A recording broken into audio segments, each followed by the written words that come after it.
So welcome, Stephen, with us for this third visit to RWRI. So let me quickly introduce Stephen as perhaps the only scientist alive who does things on his own terms. Is it a good description? I don't know. He does everything on his own terms. This is how I had to describe you in an endorsement. Practically everything. So he does uh, mathematics. He does whatever he likes. He's not for. He does physics.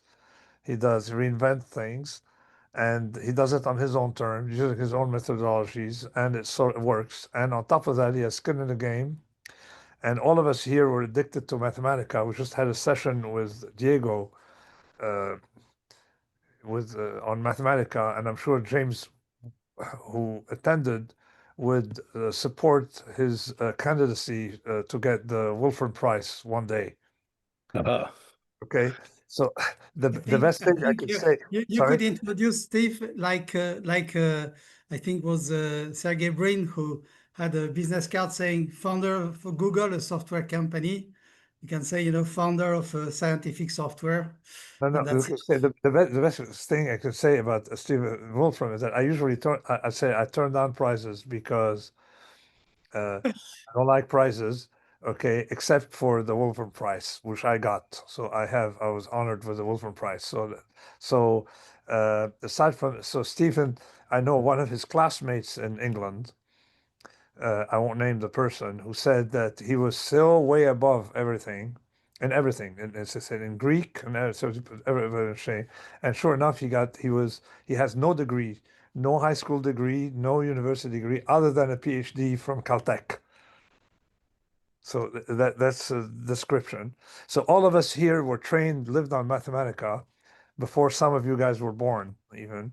So it's about close to 30 years or close. More than that. 30, can you do the math? 37 years. 37 years. So that's many people here were not born when we started using Mathematica. So our way of thinking is modeled after Mathematica. So welcome, Stephen, and go ahead with whatever you'd like to discuss. Right. Well, I think somehow I saw the title Complexity. Did I see that title correctly? At some point, no, we're dealing with risk and probability, and visibly complexity is part of it. We've done a lot of cellular automata. Good. Particularly, we also have discussed at many phases of the seminar your computational irreducibility, and as applied to GMOs as things that are algorithmic, where you can't really have an equation that predicts what's going to happen at t plus delta t. You have to run every step, discrete steps, and to know you can't really see peek into what the output of the model is going to be without going through it, and tells you that there are a lot of things we can't tell from model. Simply, even if you have the perfect model, you can't really tell without running it in a while. So this is where we were up until now. I used Mathematica for my usual pseudo random generation of time series to illustrate the law of large numbers for different classes of distributions, from the Gaussian and non-Gaussian. So let me try and start from there, so to speak. So computational irreducibility, a big thing, something that sort of changes one's intuition about how things work. And just as a sort of a reminder, let me pull something up here. Let me share here.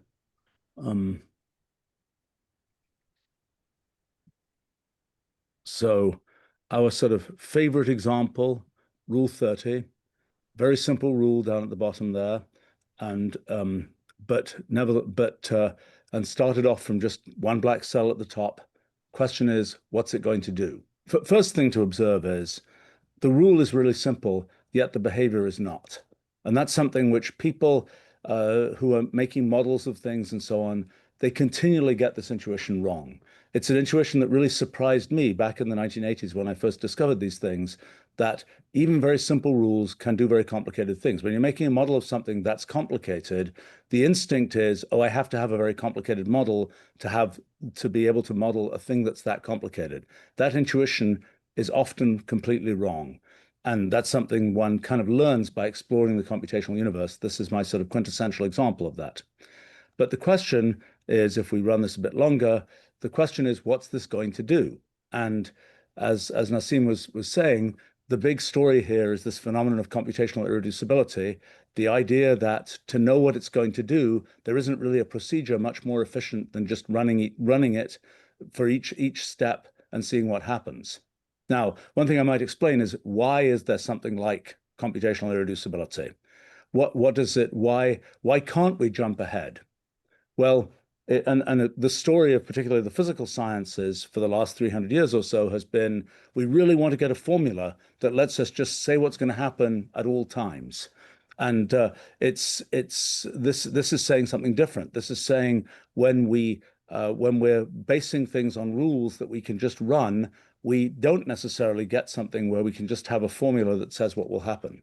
But let's understand what it means to say we can jump ahead. Basically means that we are sort of somehow computationally more sophisticated than the system we're looking at.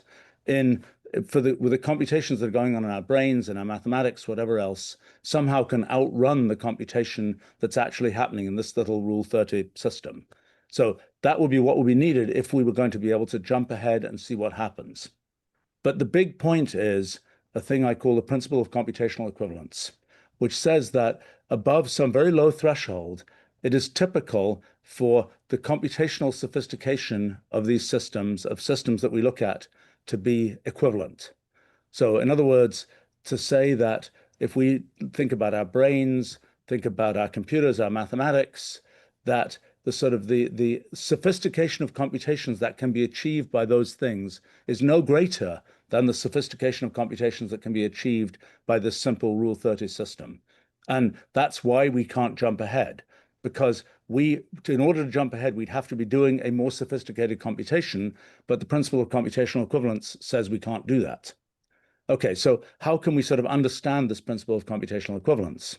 Well, it's kind of a generalization of something that we've known for 100 years, and that's been pretty important in the world in those 100 years.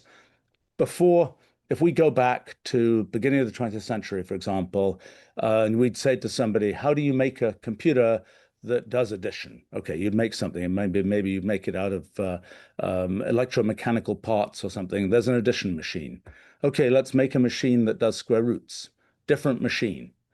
But the big point that came up in Gödel's theorem, then Turing's work, and so on, was you don't have to have different machines for every task you want to do. You can make one universal computer, and just by feeding it different input, you can get it to act like any other computer, do any computation that one wants to do.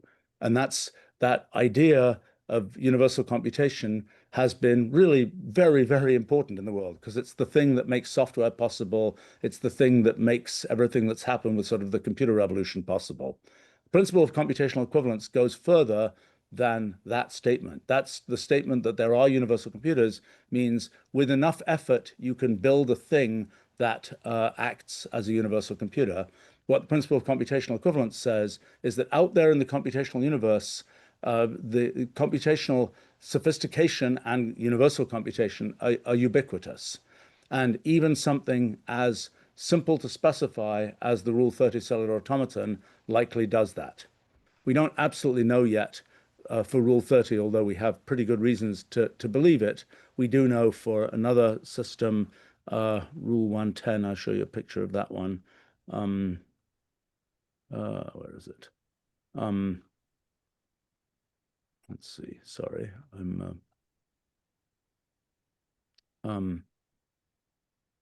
well, when in doubt, I can always just make one.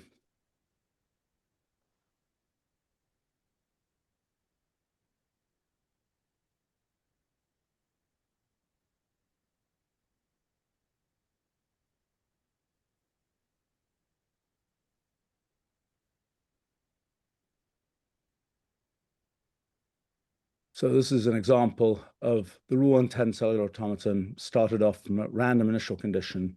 And one thing you see here is all kinds of little structures running around that interact with each other. And you might imagine that you could make a computer with wires and logic gates and so on out of this. And indeed, with lots of effort, one can show that one can.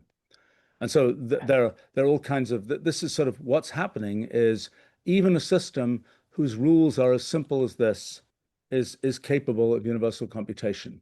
So in other words, sort of it's a ubiquitous thing that one can have kind of computational sophistication, even from very simple rules. That's the idea of this principle of computational equivalence. That's the thing that means that even these simple systems are not computationally simpler than the kinds of things that we have to analyze them, like our brains and our computers and so on. And that's the reason for computational irreducibility, that we can't outrun these systems because we are no more computationally capable than these systems. So one question about computational irreducibility is, okay, if there's computational irreducibility, it means there's lots of stuff that we can't kind of readily say about what's going to happen. So for example, if we have our Rule 30 system and we ask kind of what will be a black cell or a white cell at the trillionth step in the center column of the system, that's something we can't figure out without running those trillion steps to see what happens. But there are still some regularities in this picture. And in fact, it's a feature of computational irreducible systems that there are always pockets of computational reducibility. We can see those white triangles. We can see the kind of the periodic stripes on the left-hand side. It's a feature of systems with computational irreducibility that there are always an infinite number of pockets of computational reducibility. There are an infinite number of things you can figure out. You can't figure out the whole story, but you can figure out lots of little pieces of little stories. Why is that significant? The reason it's significant is that one of the notable features of our universe, our physical universe, is that there are definite laws of nature. It's not the case that there's nothing we can say about what's going to happen in the universe. There are particular laws of nature that tell us things that we can predict about the universe, even though as a whole, we may not be able to predict what will happen. So one of the things that's been exciting to me in the last few years has been the realization that the laws of nature that we kind of experience in physics, for example, seem to be things that are sort of that represent pockets of reducibility in an otherwise computationally irreducible system. And one of the things that maybe I should mention, let me just talk about sort of the architecture of what I intended to talk about here. So I thought it would be useful for people to hear a little bit about what we figured out about physics as an example. I mean, it seems like many sciences have envied physics over the course of the last few hundred years in terms of physics's ability to sort of systematically build things.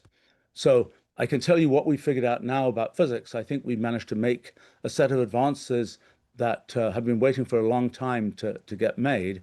So talk a little bit about what we figured out about physics, and then talk about how some of the same ideas can be applied in other fields. Can talk a bit about the foundations of mathematics.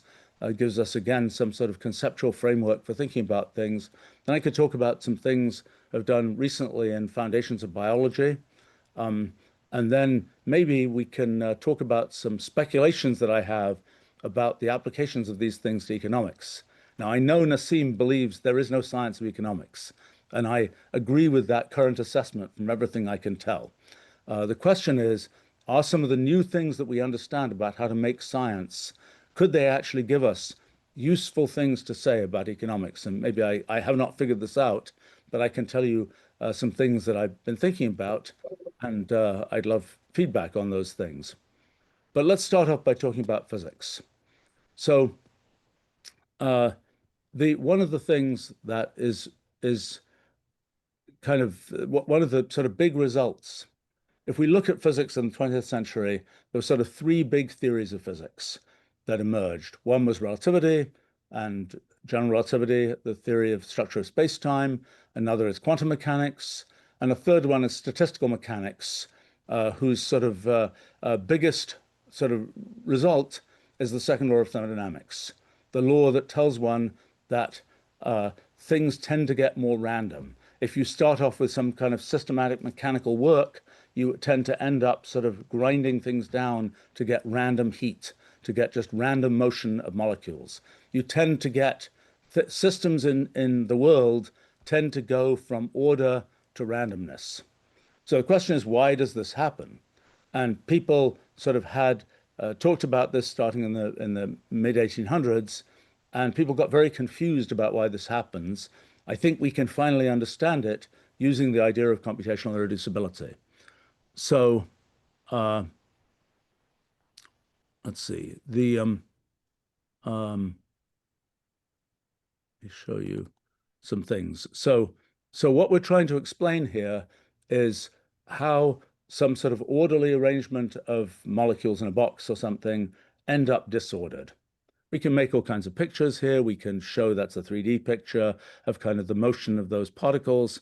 We can kind of simplify things. We can make the particles square. We can make the particles on a grid rather than just being anywhere in space. We can keep trying to make things simpler, and eventually we'll end up realizing that the essence of the phenomenon of the second law of thermodynamics shows up. We can look at it on a grid here, but we can realize that the essence of the phenomenon actually already shows up even in, for example, a one-dimensional cellular automaton. We're starting off here with just an orderly arrangement of cells, and over the course of time, things are getting more and more disordered. And like the laws of mechanics, this system is reversible in the sense that if you take any particular row here, then in principle, you can go from the configuration of that row to deduce not only what comes in the future, but also what comes in the past. So then the question is, well, why do we typically see the phenomenon that we start off from something very orderly and we end up sort of grinding things down to disorder? By the way, it's worth realizing that sort of patch of order could, if we had, let's see, where's a good example here? We don't, we could, here we go. That patch of order could be in the middle, so to speak. Both if we evolve forwards in time, things grind down to randomness. And if we evolve backwards in time, things also grind down to randomness. So what's going on here, and why is it that we perceive that things tend to start simple and end up more random? Well, it's a feature, I think, of the way that we are as observers and kind of the competition between our ability as observers and this phenomenon of computational irreducibility. See, the actual dynamics of what's happening here is computationally irreducible. But if we're observers that are just placed at this point here, we have to do sort of this irreducible amount of computational work to find out that the thing comes from something simple. So if we are computationally bounded observers, which in practice we are, it's not possible for us to do that sort of irreducible computational work to say, aha, I can see that this comes from something simple. So we are forced to just sort of throw up our hands and say, well, it looks kind of random to us. We can't distinguish it from something that is purely random.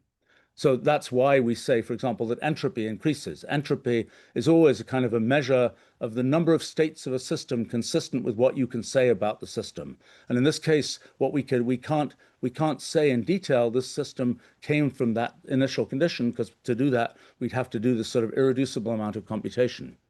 So sort of the story of the second law of thermodynamics ends up being that for a computationally bounded observer of the kind we are, we can prepare this state easily enough. It's a very simple to describe state. But once we let this state evolve forwards, it's sort of the actual dynamics of the system so encrypt what's happened, the form of the state, that we can't expect to go backwards and recognize what the initial conditions were without doing sort of an irreducible amount of computation, which we can't do. So way back in the 1860s, right after the second law was first talked about, people immediately said, oh, the universe is doomed. Eventually, there will be sort of a heat death of the universe where everything about the universe kind of grinds down to random heat. Well, that's a picture that we can now sort of understand to the extent to which that isn't true.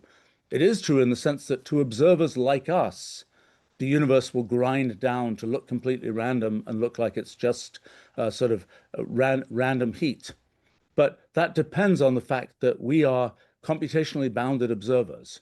And if we were more sophisticated observers, we might be able to say that future of the universe, we can tell that this configuration of molecules actually came from an origin, you know, 1 billion years earlier that corresponded to this particular conversation that was happening and so on. It's only because we think of ourselves, we are computationally bounded observers that we can't expect to make that inversion to find out sort of the simple origins of or the origins of what's happening. So anyway, Can I ask for a simple yes, analogy?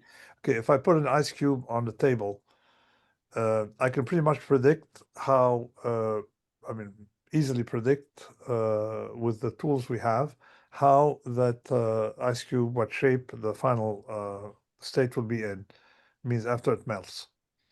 it's just a puddle of water. Yes, Exactly. So I can predict what's going to cover and stuff like that from knowledge.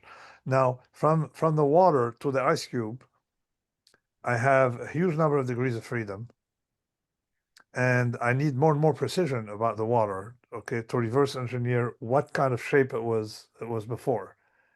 So that's right. say we don't have the tools to reverse engineer that. Yes, And so it's not so much the point of it is possible to reverse engineer, but the system is smarter than us and more sophisticated than the tools we have to capture that reverse equation, the reverse engineering of the process. So is this sort right. of the same problem applied here? Yeah, yeah. I mean that's the same story. But you might have said, oh, you know, it's just a matter of the measuring device. We have to find where all the molecules were. That's not the only problem. The other problem is even if we find where the molecules are, doing the inversion requires an irreducible amount of computational work.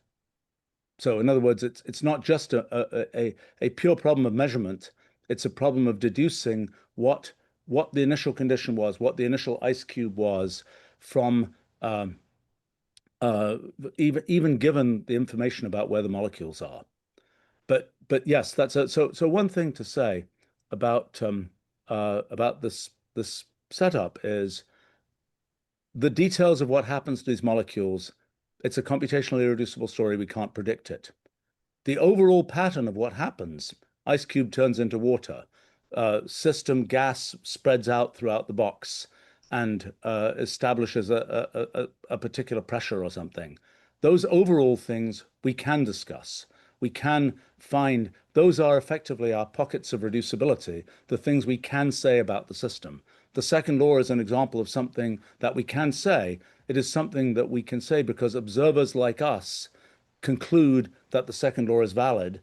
But now that means that for observers like us, we're sort of plugging into this pocket of computational reducibility that allows us to talk about these systems in terms of things like the second law.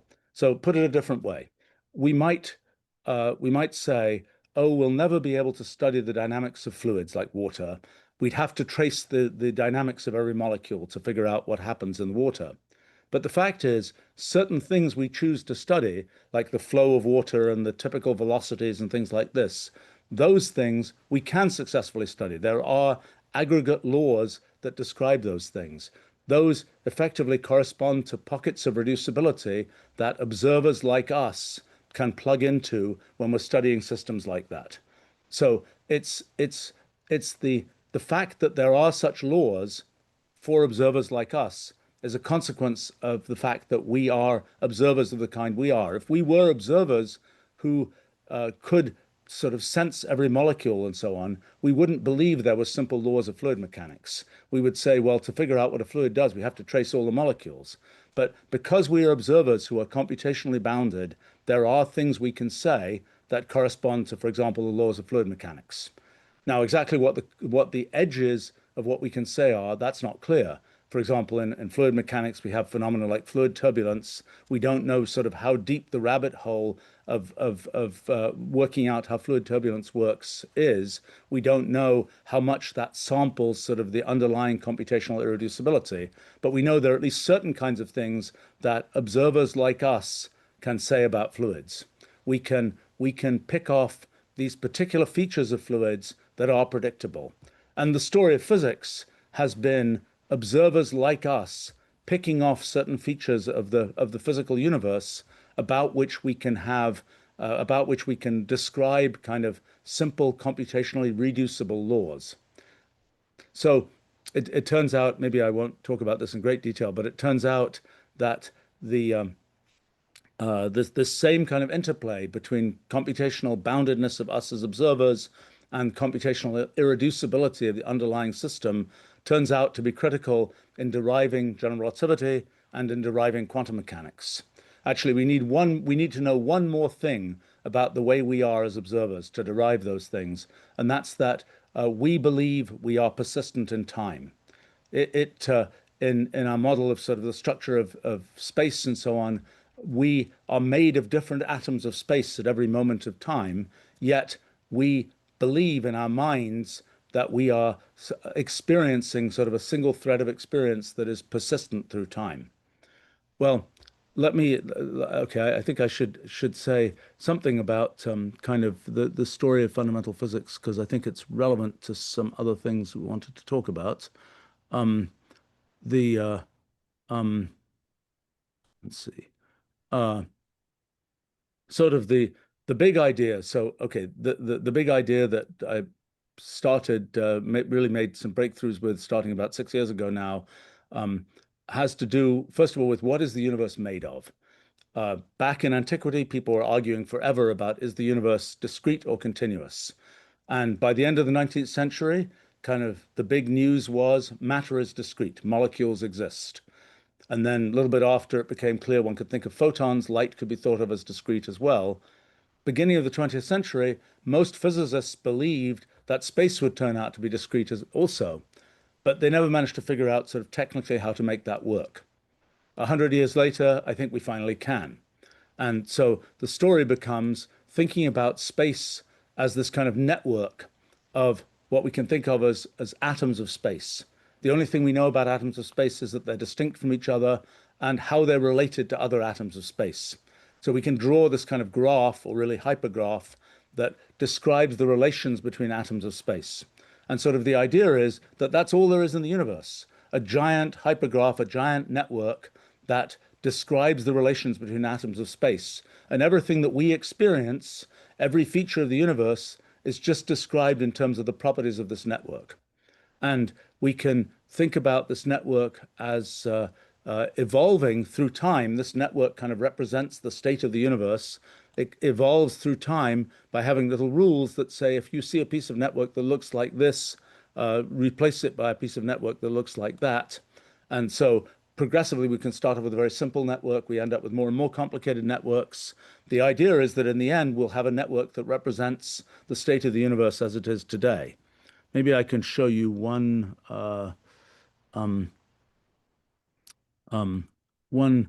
video about how that might work. So this is kind of imagining starting off with the very beginning of the universe, a very, very simple network, and then progressively applying the rules to update this network and seeing what happens. And the fact that we're rendering this in a way that we're able to see it, but the only thing that's really significant about this in terms of the structure of the universe is the connection between the nodes in this picture. So that's kind of the potential very beginning of the universe, so to speak. This is something sort of much later in the history of the universe.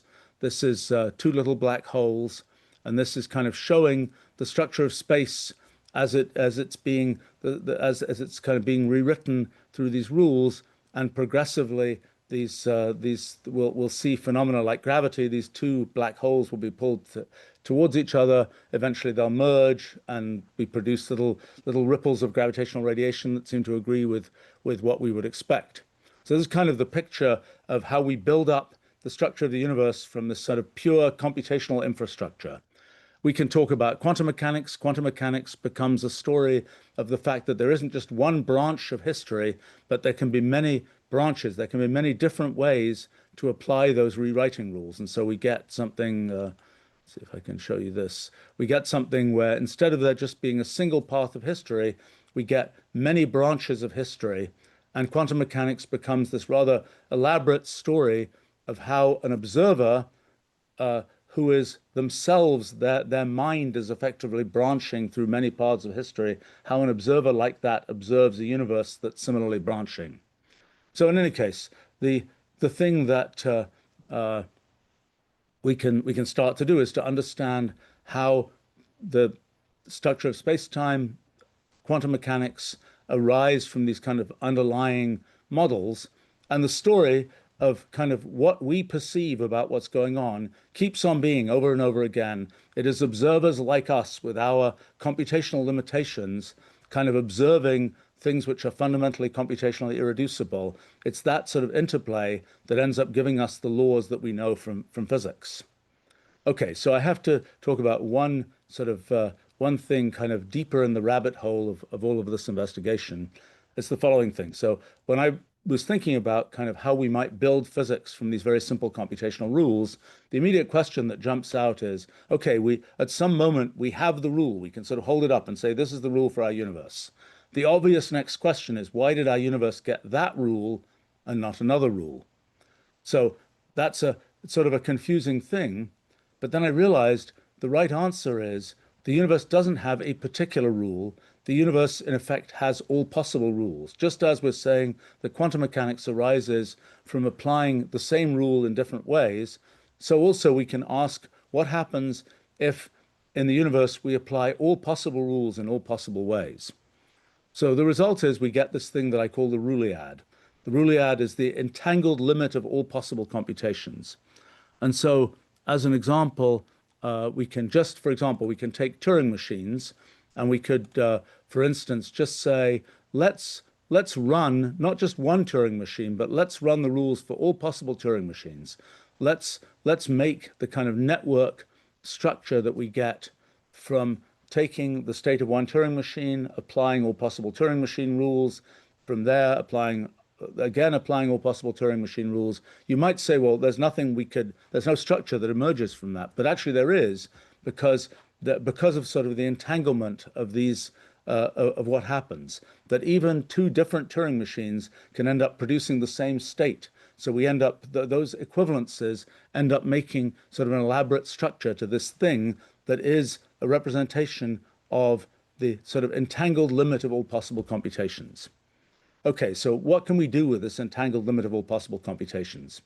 Well, the thing we can think about is if this is supposed to be everything, we have to be embedded within this everything. So we have to ask, what do observers embedded within the ruliad observe about the ruliad?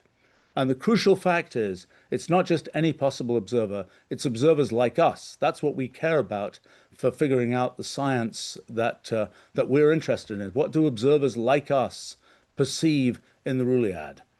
And it's sort of an interesting philosophical thing, because the ruliad is this inevitable object. It's just a sort of formal object that's an inevitable consequence of the idea of computation. But the thing that is sort of a contingent feature of what we observe is the fact that we are observers of the kind we are. And so then the question is, well, what do observers who are computationally bounded, who believe they're persistent in time, what do such observers observe about the universe, observe about the ruliad? And so then the sort of the big result is observers like that observe general relativity, quantum mechanics, second law of thermodynamics. In other words, the laws of physics that we know seem to be inevitable consequences of the fact that we are observers of the kind we are. If we were different kinds of observers, we would observe different things about the universe. But because we are observers of the kind we are, that inevitably we get the laws of physics that we get. So I think that's sort of a philosophically interesting thing, that it's possible to derive the laws of physics. And what we'll see is, as we apply these same kinds of ideas to other fields, we'll see the same sorts of issues come up all over the place. Maybe I'll show you one thing about. Let me see. Wanted to.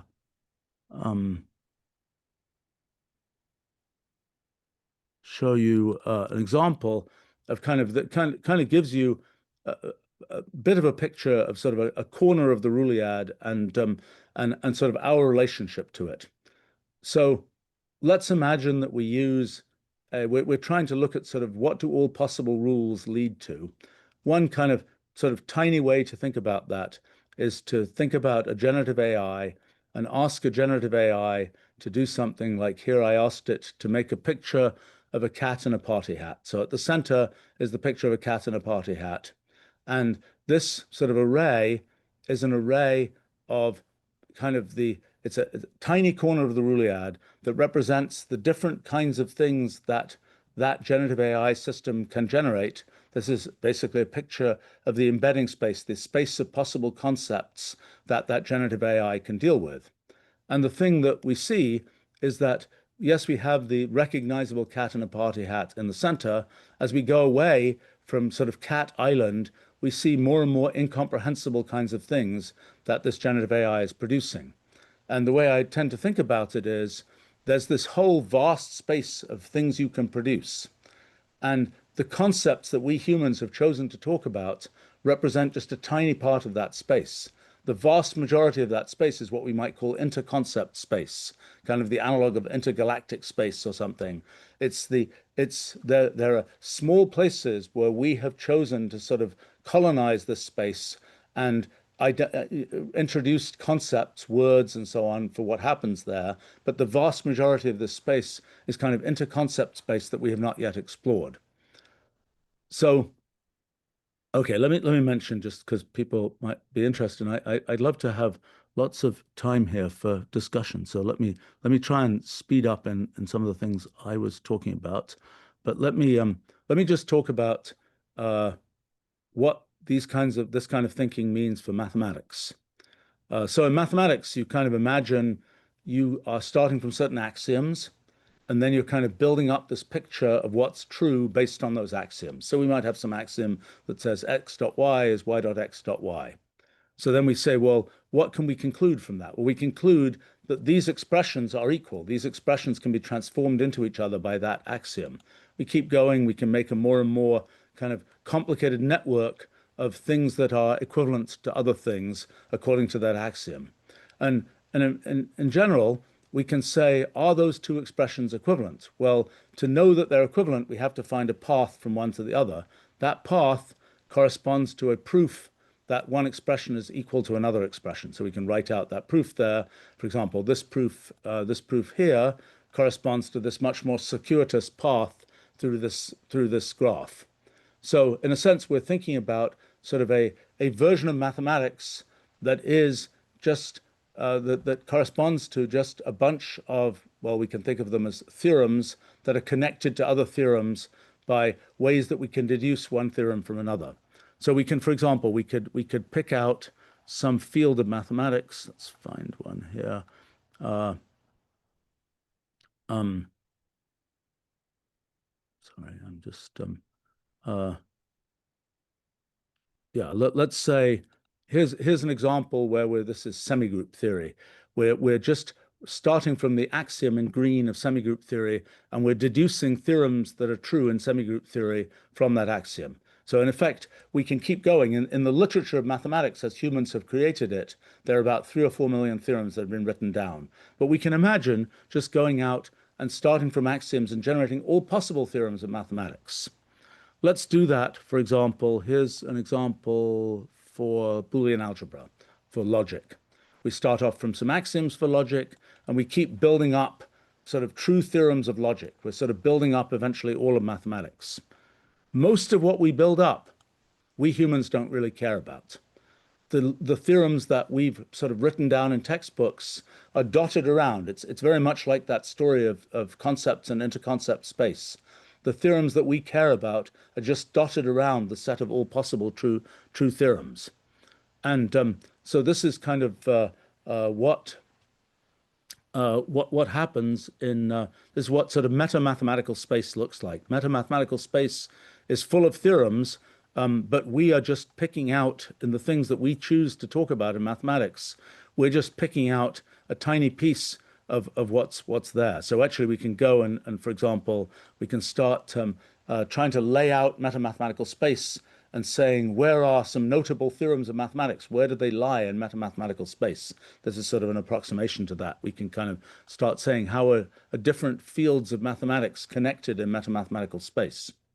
But so what we're saying is we can the sort of the generation of true theorems in mathematics can be done in this very sort of mechanical way, but but that's not really how mathematicians who are actually doing mathematics tend to think about things. And so the question is, how can it be the case that what is the mathematics that people actually think about? See, for example, let's say we are trying to talk about the Pythagorean theorem. If we did it in terms of these very low-level axioms, the Pythagorean theorem takes this collection of lemmas. It takes thousands of lemmas to prove the Pythagorean theorem from the underlying axioms of, for example, set theory. But it turns out when you do mathematics, you're not, you can talk about the Pythagorean theorem. You don't always have to kind of look underneath and say, oh, this is my definition of real numbers. This is how I build up to the Pythagorean theorem. We can just operate at the level of the Pythagorean theorem. Well, what's interesting about that is it's the same kind of story as what we talked about in something like fluid mechanics. In fluid mechanics, we don't have to be talking about individual molecules to discuss the things we care about in fluid mechanics. We can just operate at this higher level, this sort of pocket of computational reducibility that corresponds to fluid mechanics, without having to always go down and say, oh, this is the detail of how all these molecules interact with each other. It's the same thing, I think, in mathematics. The reason sort of higher level mathematics is possible is that sort of mathematicians as observers of the metamathematical universe are kind of only seeing sort of the fluid dynamics level of mathematics and don't have to go down to this sort of underlying axiomatic level. There are actually many analogies between mathematics and kind of the story of physics.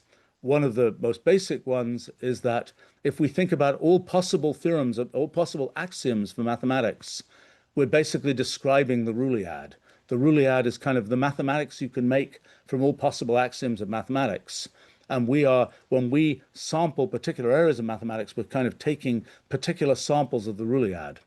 And by the way, when we take those samples, we can sort of think about mathematics in terms of algebra, in terms of geometry, whatever else. We can think that there's sort of a translation between versions of mathematics in terms of algebra, versions in terms of geometry. That turns out to be, it's, I think, directly analogous. That sort of motion in metamathematical space is just like motion in physical space. One of the sort of foundational sort of obvious but not so obvious points about physical space is that pure motion is possible. You can kind of take a thing and just move it in physical space and it stays the same kind of thing. That's something in our models that you have to kind of prove that it's possible. But the analog of that in metamathematical space is you can move from one area of mathematics to another and expect that somehow there will be a correspondence between those areas of mathematics, which is the kind of thing that's sort of emerging in the front lines of mathematics right now. Okay, so I want to just mention sort of the application of these ideas. So that's talking a bit about mathematics. Let's talk about biology. So let's see, how do we apply these kinds of ideas to biology? Well, one thing that I've been sort of curious about for a long time is why does biological evolution actually work? What sort of fundamentally is going on in biological evolution? So with these kinds of methods, we can make a very simple model of biological evolution. We can just say, we'll take the genome of our sort of idealized critter to be this simple cellular automaton rule that describes what happens for every triple of cells here. We start the thing off from one red cell. It'll produce this kind of, develop into this kind of creature, and the creature lives for a certain number of steps and then dies out. Okay, so we can imagine sort of applying the process of evolution, of adaptive evolution, by mutating that, by applying mutations to that rule. So these are the outcomes from those different cases in my cellular automaton rule, and I'm just making random point mutations to that genome. Well, then we can do something like we can say, well, let's look at every mutation that we get, and let's sort of select out only those mutations that lead the system to live longer, but not an infinite time, than it did before. And so here, along the x-axis are a succession of mutations. Each mutation is indicated by a red dot. Most of those red dots correspond to mutations that we're going to throw away because they don't achieve anything. They don't go up on the y-axis. But occasionally there's a breakthrough. And when that breakthrough happens, we increase the lifetime and we keep that organism, so to speak. So then what happens is we can see that there's sort of a succession of organisms that are produced, succession of fitter and fitter organisms that are produced by this process of natural selection.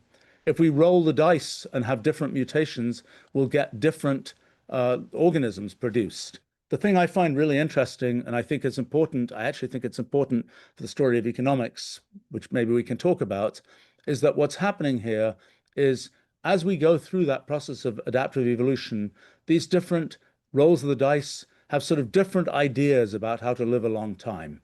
This one will have these checkered patterns. This one will have different patches. What's happening is we can sort of imagine this as being different things that we find in the fossil record. The critters figured out some particular feature that let them be fitter, and then they sort of build on those features to progressively live longer and longer. So it's kind of a story of progressive innovation, and we see we're building on those innovations to live longer and longer. So it's the story of why this is possible, why we don't sort of just get stuck, ends up being a story of computational irreducibility. Maybe I won't go into that right now, but one thing I would like to mention is this is a simple enough model that you can just look at all possible ways that this model that you can get evolution of mutations in this model. You can kind of make a map of all possible mutations. And these mutations sort of go, then we can ask, well, if we have a particular fitness criterion, like live as long as possible, we can say, well, we're going to take this network of all possible mutations, and we're going to kind of make this order this thing. We're going to make sort of foliations in this network. We're going to sort of make layers in this network that correspond to living progressively longer, for example. Well, so what we're saying is that there's a network of possible mutations. The things that can happen as a result of those mutations are determined by these irreducible computations that actually grow the organisms. But now we're saying the fitness function that defines which organisms are the ones that we want to continue working with, so to speak, that fitness function is a thing that is being used to order this network. So the big thing that turns out to be the reason that biological evolution works is that the fitness function is computationally weak compared to the computational irreducibility of the processes of actually growing organisms. In a sense, this is not terribly surprising. If you said the only way an organism is going to survive is if it computed all these complicated mathematical things, then it would be unlikely that we'd ever get an organism that survived. But it's because the fitness functions that are actually applied in biological evolution are very coarse. They say very simple things like live as long as possible, have as many descendants as possible, things like this. Those are very coarse ways to kind of sort of slice through this network of possible mutations. So the story of biological evolution becomes, it's the same underlying phenomena that are leading to it as lead to the second law of thermodynamics, the possibility of doing mathematics, and so on. It's the fact that the fitness functions of biology are computationally weak. The sort of the environmental observer, so to speak, of what's possible in biology is computationally weak compared to what the sort of underlying computational irreducibility of these systems.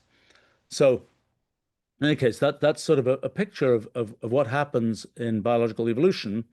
One question that you can ask, which I've been thinking about quite a bit recently, is sort of what does this mean about sort of what life is? What's special about life?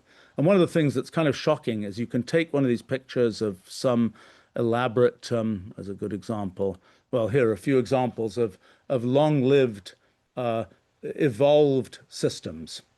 And most of these, it's very hard to say why they live a long time. Maybe that one in the middle, we could sort of start giving an explanation, some kind of narrative explanation. But most of them, it's just a story of computational irreducibility.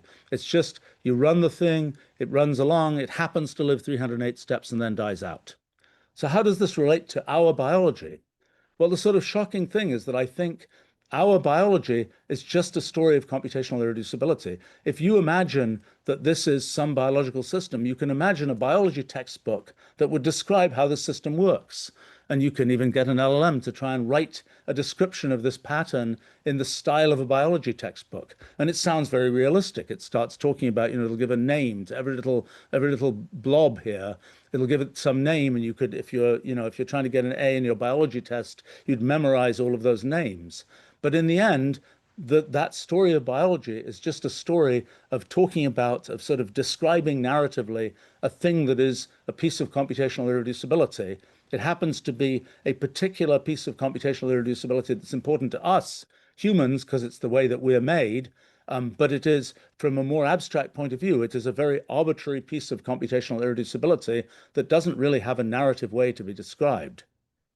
So just to mention that this is sort of, so I think this is the story of biology, that it's kind of this kind of frozen piece of computational irreducibility that happens to work and happens to give us the fitness that we want to see in biology.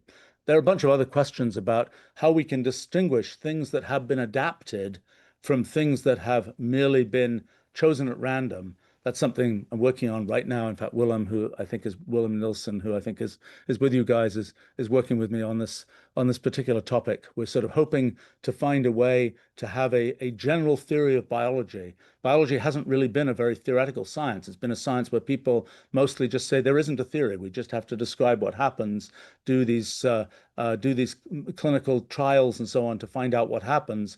We can't imagine there's a theory. The question is, could we actually turn biology into a science where there is more of a theory like there is in physics? So I want to mention just a couple more things, and then we should. One thing is there's a close analogy between biological evolution and machine learning, and let me show you that. So in typical, there's sort of a question for machine learning, just like for biological evolution. Why does it work? We can take some neural net. Here's a neural net. We've trained this neural net to take an input x, some number, produce an output f of x that corresponds to that function that I'm showing on the right there.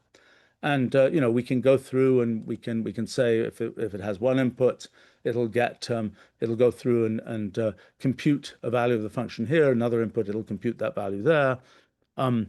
We can progressively train the neural net. We tweak all these weights and so on. But what's really going on here? Why does this work? Why can we get that result? Well, so I tried to simplify what you need in neural nets. You can just use a grid of, you can make this kind of grid of neurons, so to speak. You can go and simplify it even more and get to something which is just like one of my favorite cellular automata, where you have a grid of cells, and at each cell, instead of having a weight, like a neural net weight, you just pick rule A or rule B. And you then just say, well, given, and you have this sort of arrangement of rules in this kind of rule array, and then you feed in an input, and you say, what happens to that input? Okay, well, can you train this thing? Well, yes, you can. You just successively mutate, you successively flip from rule A to rule B and back again and so on, and you keep those mutations that get you closer to the target that you wanted to get to. So here, for example, we're trying to get it to take this input and make it live for 50 steps and then die out.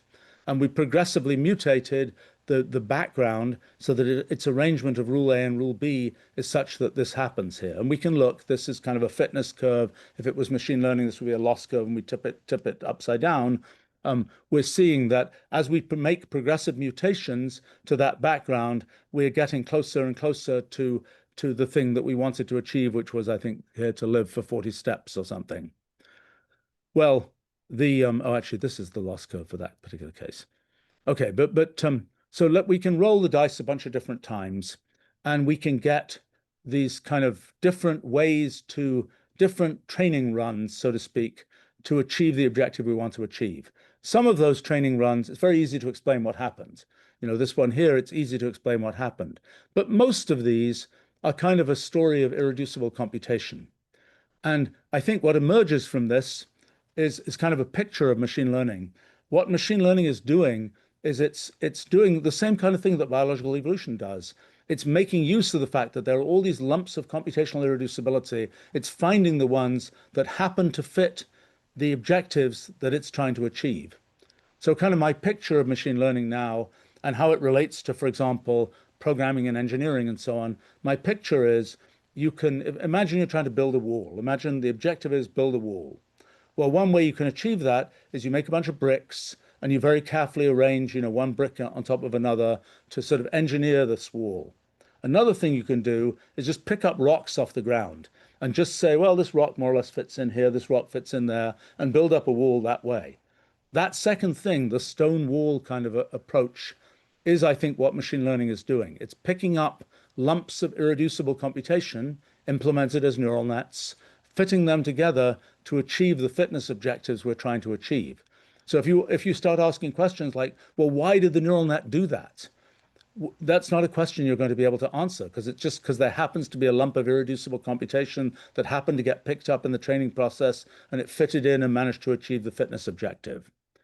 So this is, again, it's the story of machine learning is, again, this story of computational irreducibility meets sort of computational boundedness. The things we're trying to get machine learning to do, distinguish a cat from a dog, continue writing English text that sounds fairly reasonable, those things are, in a sense, computationally simple compared to the underlying sort of computationally irreducible processes that it's possible for the system, for example, a neural net, or for example, these discrete machine learning systems to do underneath.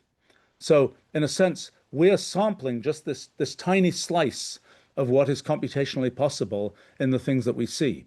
By the way, I think when we think about sort of what brains are doing, so to speak, I think it's a little bit, let's see, yeah, I mean, we take a typical brain, one happens to be mine, but could be anything, and we're sort of asking, what does this actually do? And how computationally sophisticated is it? I think the key thing that about brains that leads us to sort of our perception of consciousness and so on is the following thing. The main thing we're doing is trying to make the world simpler for ourselves. We're taking all this input and we're somehow trying to deduce from all this input, what should we do next? What's the next action we should take? Which of our sort of 250 degrees of freedom, should we move in what way next? So in other words, we're taking millions of pieces of input every second into the system, and the main goal of the brain, in a sense, is to take all those different pieces of input and sort of merge it down into this one thread of what do we do next? What decision should we make next? I think this is sort of the essence of what brains do, and it's kind of a funny thing. I think probably in the evolution of critters in biology, when critters started to be able to move around, they needed to know, where should I go next? If they were sort of all spread out, different pieces of the critter could do different things. But by the time you have to decide, are you going to walk left or right? You're actually moving around. You have to take all of those inputs and kind of squash them down into a single thread of decisions about what to do next. And I think probably that idea that you have to sort of decide what to do next is what leads us to this experience that we have of having a single thread of experience. We've got 100 billion neurons in our brains. They're doing all these different kinds of things. But somehow, from all of those nerve firings, we believe we experience things in this single thread of experience. And I think kind of the fact that we do that might be a consequence of some very sort of mundane piece of biology that we needed to know, where do we move next, so to speak. Well, just to mention a couple more things. One question. Well, here's sort of I'll mention two things, and then I'd like to have a discussion. So one thing is, again, taking these ideas about foundations of biology and applying them to medicine. So the question is, what is medicine? I see a hand up. Should I sample the hand, or should I wait? Let me wait a few minutes and then okay. So what is medicine? I suggest waiting a little bit till I'll Repeat your stop idea. yakking in a minute, and then we could talk about all these things. the question is, what is medicine trying to do? What fundamentally is medicine? Well, the way I see it is we have these biological organisms like us, for example, that are evolved to satisfy particular purposes. And so we might have sort of the healthy version, the version that got evolved over here. What happens, but things happen to this organism. We get perturbations happen to the organism, and that causes the organism, for example, to be diseased. Maybe it doesn't live as long. The problem of medicine is the problem of putting after you've perturbed the organism, how do you make other interventions to the organism to get it to go back to more or less the way it was before those perturbations happened? I see that as being sort of the computational essence of kind of what one is trying to achieve in medicine. And, we can start looking at what happens with different perturbations. Some perturbations, the organism dies out. Some perturbations, the organism kind of, gets something like a tumor and just kind of grows forever. Well, we can start looking at, what happens with all possible perturbations. And perhaps, maybe there's a story of this in terms of a story of risk and so on. It'll be interesting to talk about. Some perturbations doesn't make much difference. Some perturbations are disastrous. The thing dies out immediately. We could, for example, plot its mortality curve. Most of these organisms were evolved to live for 100 steps. As you perturb them, some of them die more quickly. Some of them actually, in a way that isn't so typical of the reality of things in biology right now, some of them live longer as a result of their perturbations. But we can ask all kinds of things about what happens with these perturbations. We can say, well,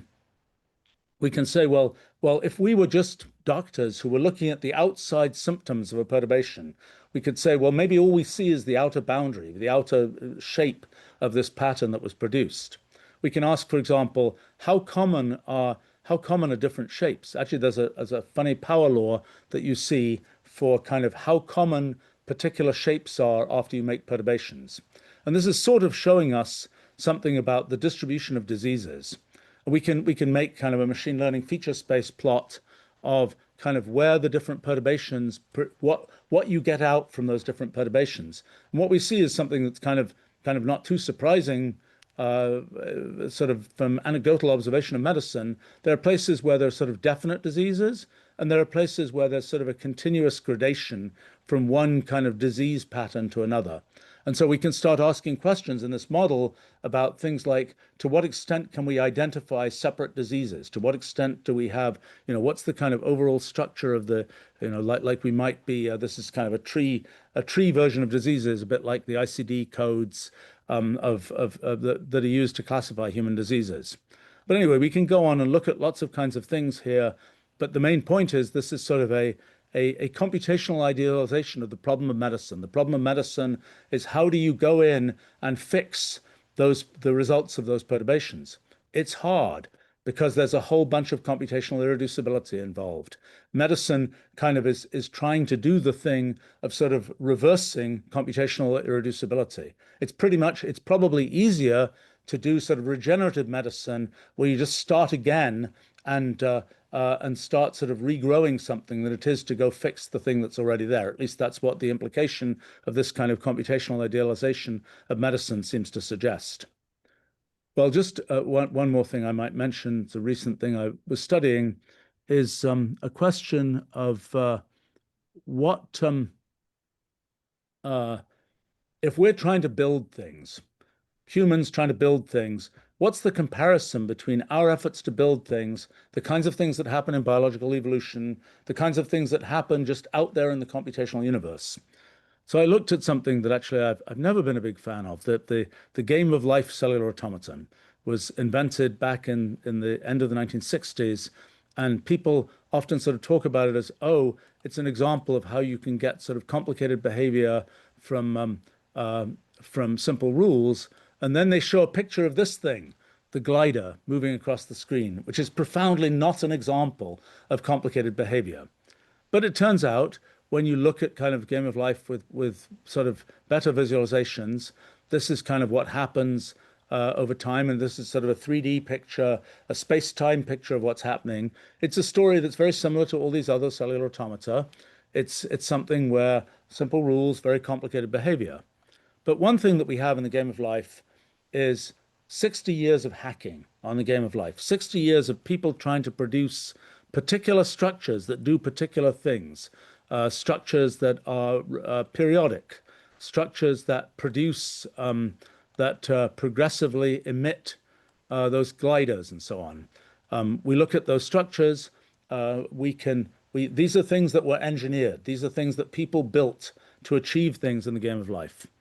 And we can kind of, people built very elaborate things. This is some more complicated structures. People built, what's this one? I'm not sure what that one is. That's one, maybe this one, I think this one is part of a computer, part of a thing where you're progressively building up the steps to make a computer. People discovered all these mechanisms to do things in the game of life. I view this as being a sort of very pure play example of what one might call meta engineering. It's a story of how innovation gets made by humans. And it's very pure play because unlike studying, I don't know, the semiconductor industry and looking at, different ways that people started using, molecular beam epitaxy or something on particular substances, this is something where all you have is a bunch of bits. And you're just looking at innovation in the pattern of bits that you lay out. And so you can kind of look at, what progress has there been over time. You can look at things like, to what extent is the progress made by constructing things by sort of human effort, and to what extent is it made by sort of just searching exhaustively? And perhaps it's interesting to see, this is the discovery pattern for periodic patterns. But the thing we can see is sort of the comparison between what was made by human effort and what was just discovered by searching the computational universe. And this is an example here of these are all oscillators of some period that I've now forgotten. This one was constructed in 1983. This one was discovered in 2020. What's the difference between the discovered by searching and the constructed by human effort? I think the real thing is that humans tend to build things in sort of modular pieces so that they can understand how each piece fits together. Whereas what's out there in the computational universe is often things that are kind of every piece is sort of, you can't take the pieces apart. And so this is sort of the comparison between the thing that is very efficient at what it does, but you can't understand what it does, and the thing that you constructed so that you can understand what it does. So one thing to say is the future of a lot of technology, I think, will be things just plucked, mined from the computational universe. And for example, when it comes to things like AI, we can expect that more and more things will just be sort of found from the computational universe. They're computationally irreducible processes. We can't know what they will do. Occasionally, they'll do something unexpected. Now, there's sort of a trade-off. I think it's the big trade-off of the future of AI and so on, is we've got two choices. Choice number one, make the AI behave in a simple enough way that we can foresee everything about what it's going to do and we can check it's not going to do the wrong thing. That's choice number one. That doesn't make use of sort of what the computational system can do. That's forcing it to do reducible computations only. Choice number two is we let the thing do any computation it wants. We let the thing do as sophisticated a computation as it can, but then we have the problem that we have computational irreducibility, and then we have the possibility that something unexpected might happen. We have the possibility that there will be some kind of event that we could never predict that will happen.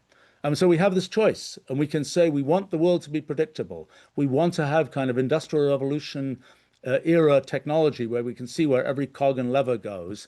We don't want to have something that was even pre-industrial revolution of, riding horses or something where we know kind of what the horses do at some approximate level. We don't know how the horse works inside, and occasionally the horse might do crazy things. But nevertheless, we have sort of the benefit of that whole horse.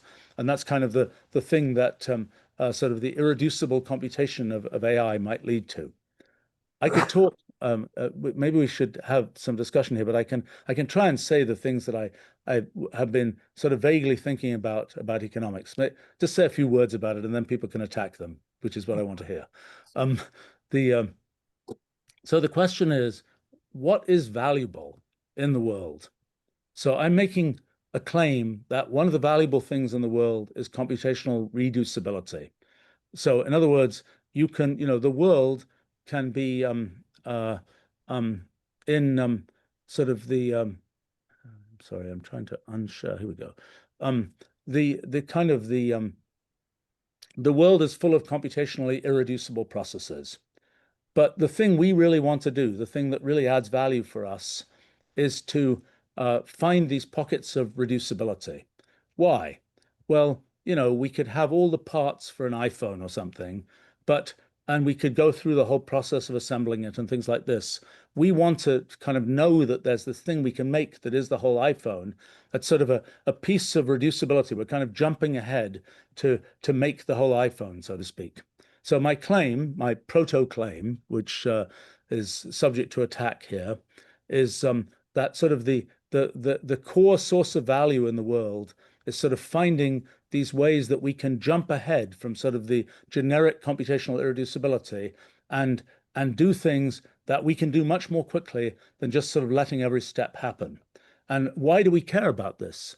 I claim the reason we care is because our lifespans are finite. And it matters to us that we can achieve this thing in a short period of time rather than, well, yes, we could assemble a new iPhone, but it would take us 1,000,000 years type thing. So this is kind of the sort of the proto idea is that we start thinking about sort of the source of value in the world as being associated with this kind of the discovery of these pieces of computational reducibility. And there's sort of an infinite number that we could discover. The value of the world, therefore, can sort of continue increasing. Well, then you can start thinking about how do we think about sort of the sort of the core things that one talks about in economics, and we can start thinking about, I've had all these networks of sort of things in physics or metamathematics or whatever else. In economics, we can maybe think about sort of this network of transactions that happen, and we can ask what's the aggregate effect of a large number of these underlying transactions? What are the kind of global laws of economics, just like we have sort of global laws of fluid mechanics without having to worry about the details of those microscopic interactions? And it's not obvious that we would have global laws that are useful. We might find some global law and sort of shrug our shoulders and say, well, that's a nice thing, but we don't really care. Like, for example, in neuroscience, or if we study kind of neural nets, actually, this particular thing hasn't been done, but somebody should do it, is what's the analog of EEG, of brainwaves for neural nets? We might deduce that in a neural net, we can make a general statement about sort of what happens sort of in the aggregate in neural nets. We might make that statement and we might say, well, that's an interesting thing about neural nets. In fact, one of my kids just discovered a thing about neural nets, about LLMs along those lines, which is kind of a collective fact about LLMs. But when you look at it, it's a collective fact, just like we can detect brainwaves from human brains, but just detecting the brainwaves doesn't tell you about the things that you probably most want to know about, which is the processes of thinking, the psychology, things like this. So it's not obvious. Just because you find a pocket of reducibility doesn't mean it's a pocket of reducibility that one's going to say is important or interesting. But sort of the question is, in some underlying sort of proto-model of economics, of economic processes, what are the sort of laws that emerge from that? Well, we're still looking for the laws that emerge in biology, so haven't found those yet either, and perhaps these are connected kinds of things. Anyway, I should stop there. I see tons of questions. Nassim was going to, comment yes. I have to make about the way economics is conducted is that, to put it in your framework, the point is you may have some kind of behavior at the micro level, at the individual level, that usually, given that humans are unpredictable, so you make them predictable by assuming they're going to act using maximally irrational behavior according to norms. So it becomes normative. And that was picked for the simplicity, because normative means you have one choice to make. Now the problem is, number one, individual behavior may not abide by your norms. And then the problem is the aggregate. You see, you have a problem of aggregation. The aggregate behavior, namely the economic world, may not map to the sum of individual behavior. Actually, it doesn't. and the scale transformation between individual behavior and okay, so was completely missed.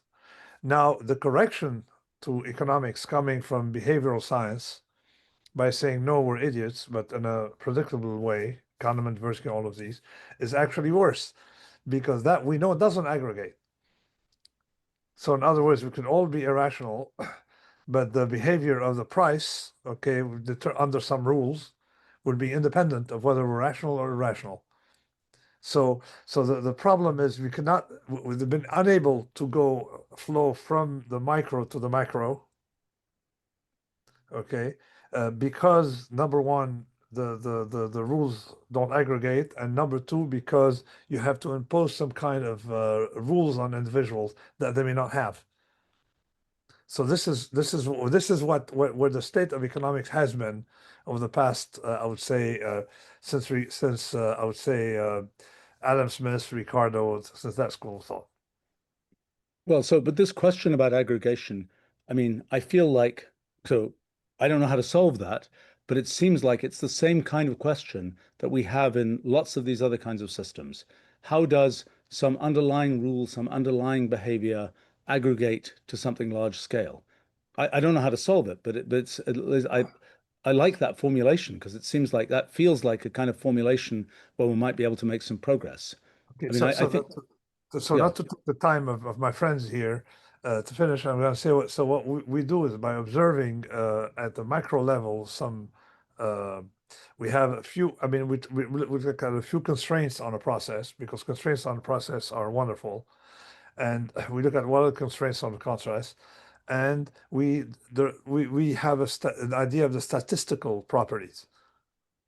Like, for example, you can say that prices don't have a boundary, so therefore they cannot be Gaussian, because they don't have any limitations. Like, if you use the entropy representation of maximum entropy of a system under constraints of variances same as under constraints of energy, so it becomes Gaussian.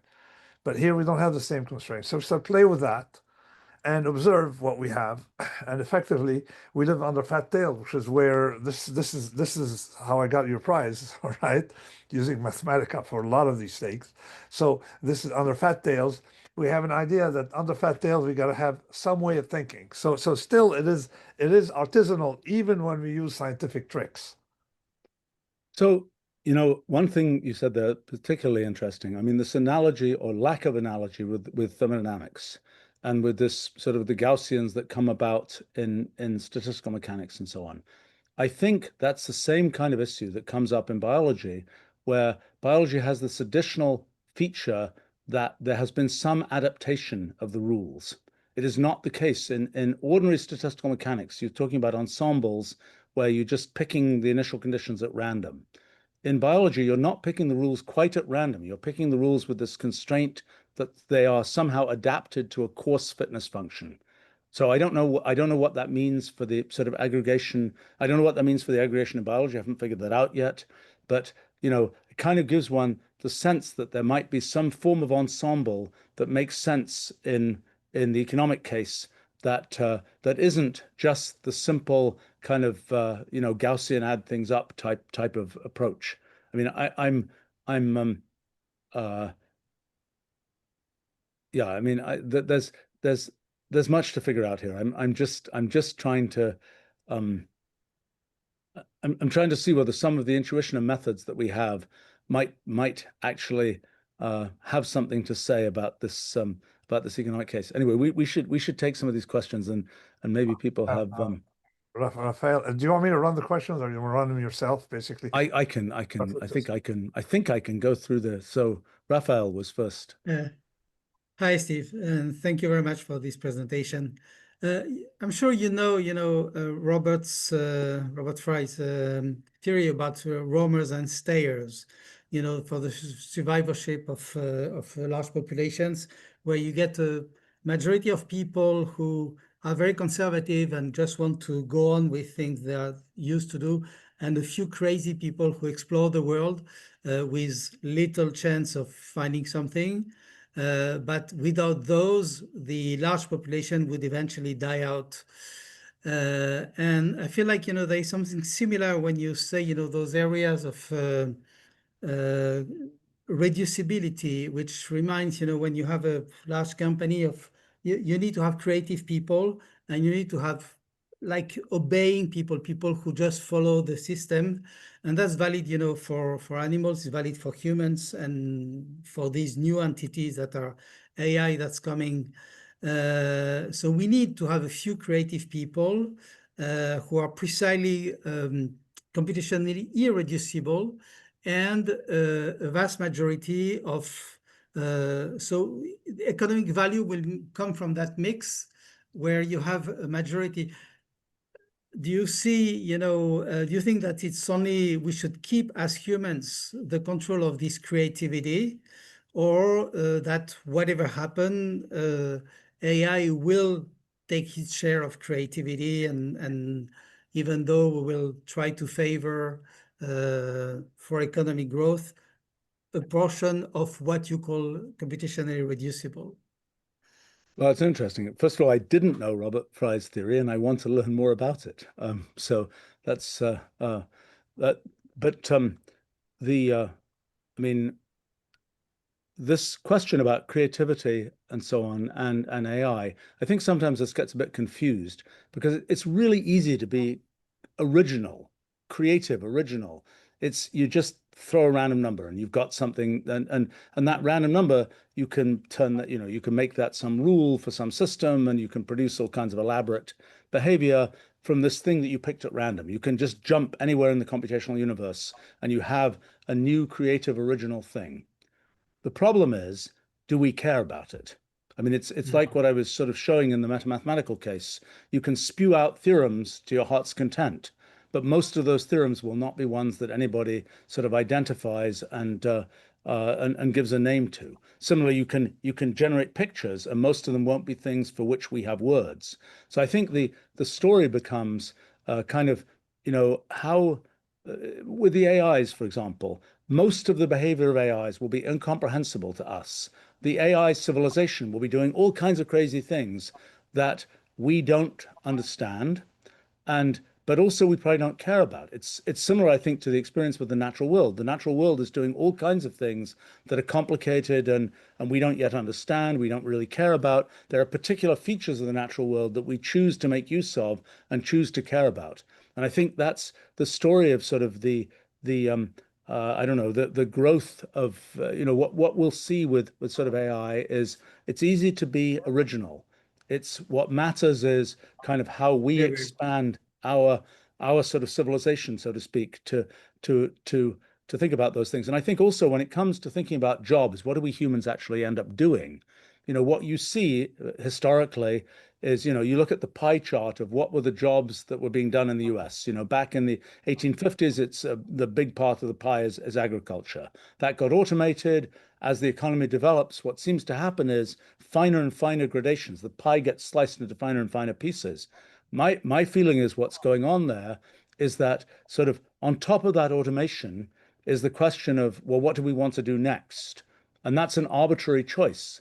And, the thing that we humans are going to care about is what we humans want to do next. It's not, this is what could possibly be done next. It's easy to go and say there's a many, many, many possibilities, but most of them just, the thing that still keeps humans busy, and I think will inevitably keep humans busy, is saying out of all these possibilities, and there are more and more possibilities that one starts to have, as we get more automation, as we don't have to all be, growing our own food and so on, there are more and more possibilities for what can be done. And so there's more and more work to do in deciding which particular possibility do we want to follow. And that's, I think, that's sort of the future of us humans, is that we spend much of our time deciding what we want to do rather than doing the mechanics of actually sort of grinding through the process that we're trying to go through. At least that's kind of the way I see it. I think in my own life, I've kind of realized that I've sort of been trying to live the AI dream for decades now, because I've tried to set things up in my life, and Nassim had a nice way of putting it earlier, that I've tried to set things up so that I can go from ideas that I have to sort of working out those ideas as efficiently as possible, both by building a tower of technology for doing that and by building kind of organizational structures for doing that. And that's so I'm trying to get to the point which I claim is sort of the more developed point where you're spending your time sort of trying to decide what to do rather than doing the mechanics of sort of working out the details. That's a few thoughts on that. All right, let's see, Luis. Go ahead, a very please. long thing about that. I mean, there's so many people have questions for you. I leave it, but yeah, the creative things are also driven by hunger. There is, it's when the artist is hungry. Raphael, you're eating up and I losing don't want to take No, too no, much. but just to say one thing about that. I mean, I think the one thing, the presence of an infinite number of pockets of reducibility means there are always new inventions that can be made. The question for the future of civilization is, do people care to make them? Or do they just decide, enough is enough? We're happy with the way things are. Let's not ever do anything new. I mean, that's, I think, that's a matter of I mean, that's a different matter. That's some kind of, do humans always want to go on and sort of explore the new or not? Maybe we should talking of exploring the new. We should go on here. I'd love to have a more detailed version of this conversation. Luis, I think, was next. Yes, thank you, Stephen, for the wonderful presentation. And you raised very interesting questions on all these different disciplines. The last one being the value of computational reducibility for economics. So I'm a lawyer, and so my question may drift to that side, and that's, do you think there's computational there's value in rules and regulations and even not just legal but also maybe religious rules or norms? And I guess my question would be, how would that fit into your theory? Would it be helpful or not? Interesting question. I mean, one thing that I see in there's first of all, contracts and so on, laws are, they tend to be stated in plain language. The sort of the more theoretical and probably the more technological future version is to state them in computational form. I mean, this is something kind of I've worked on a certain amount, is to have sort of a computational way, a way to write, well, legal code in code, so to speak, to actually have something where we take these laws and we write them as code. And I think the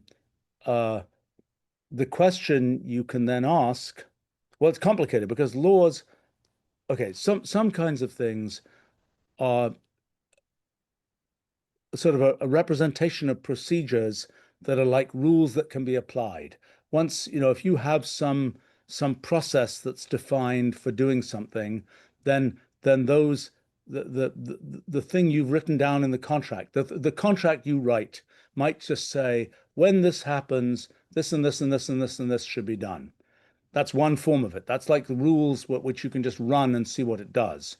The other form is sort of the restrictive, this or that must happen, so to speak.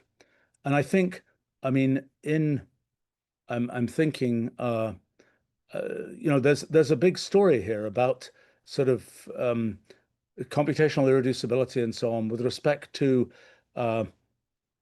what the laws, what you say must happen, what the constraints are. Typical example, right? For example, this whole thing that happened with the Ethereum blockchain, what was it, 8 years ago or something now, this DAO thing, distributed autonomous organization, where people said, we're not going to have human written rules, we're just going to have a piece of code that defines what happens. It was for a venture capital operation to be run on the blockchain. And then somebody transferred, I think, $50 million to themselves. And they said, well, that was okay because I just followed the code. But then other people said, but the code wasn't intended to do that. It was a bug in the code that let you do this. But then the question is, what is the underlying, what are you saying is the underlying set of rules? Is it what's defined by the code, or is it some kind of sort of human interpretation of those kinds of things? So, I mean, I think the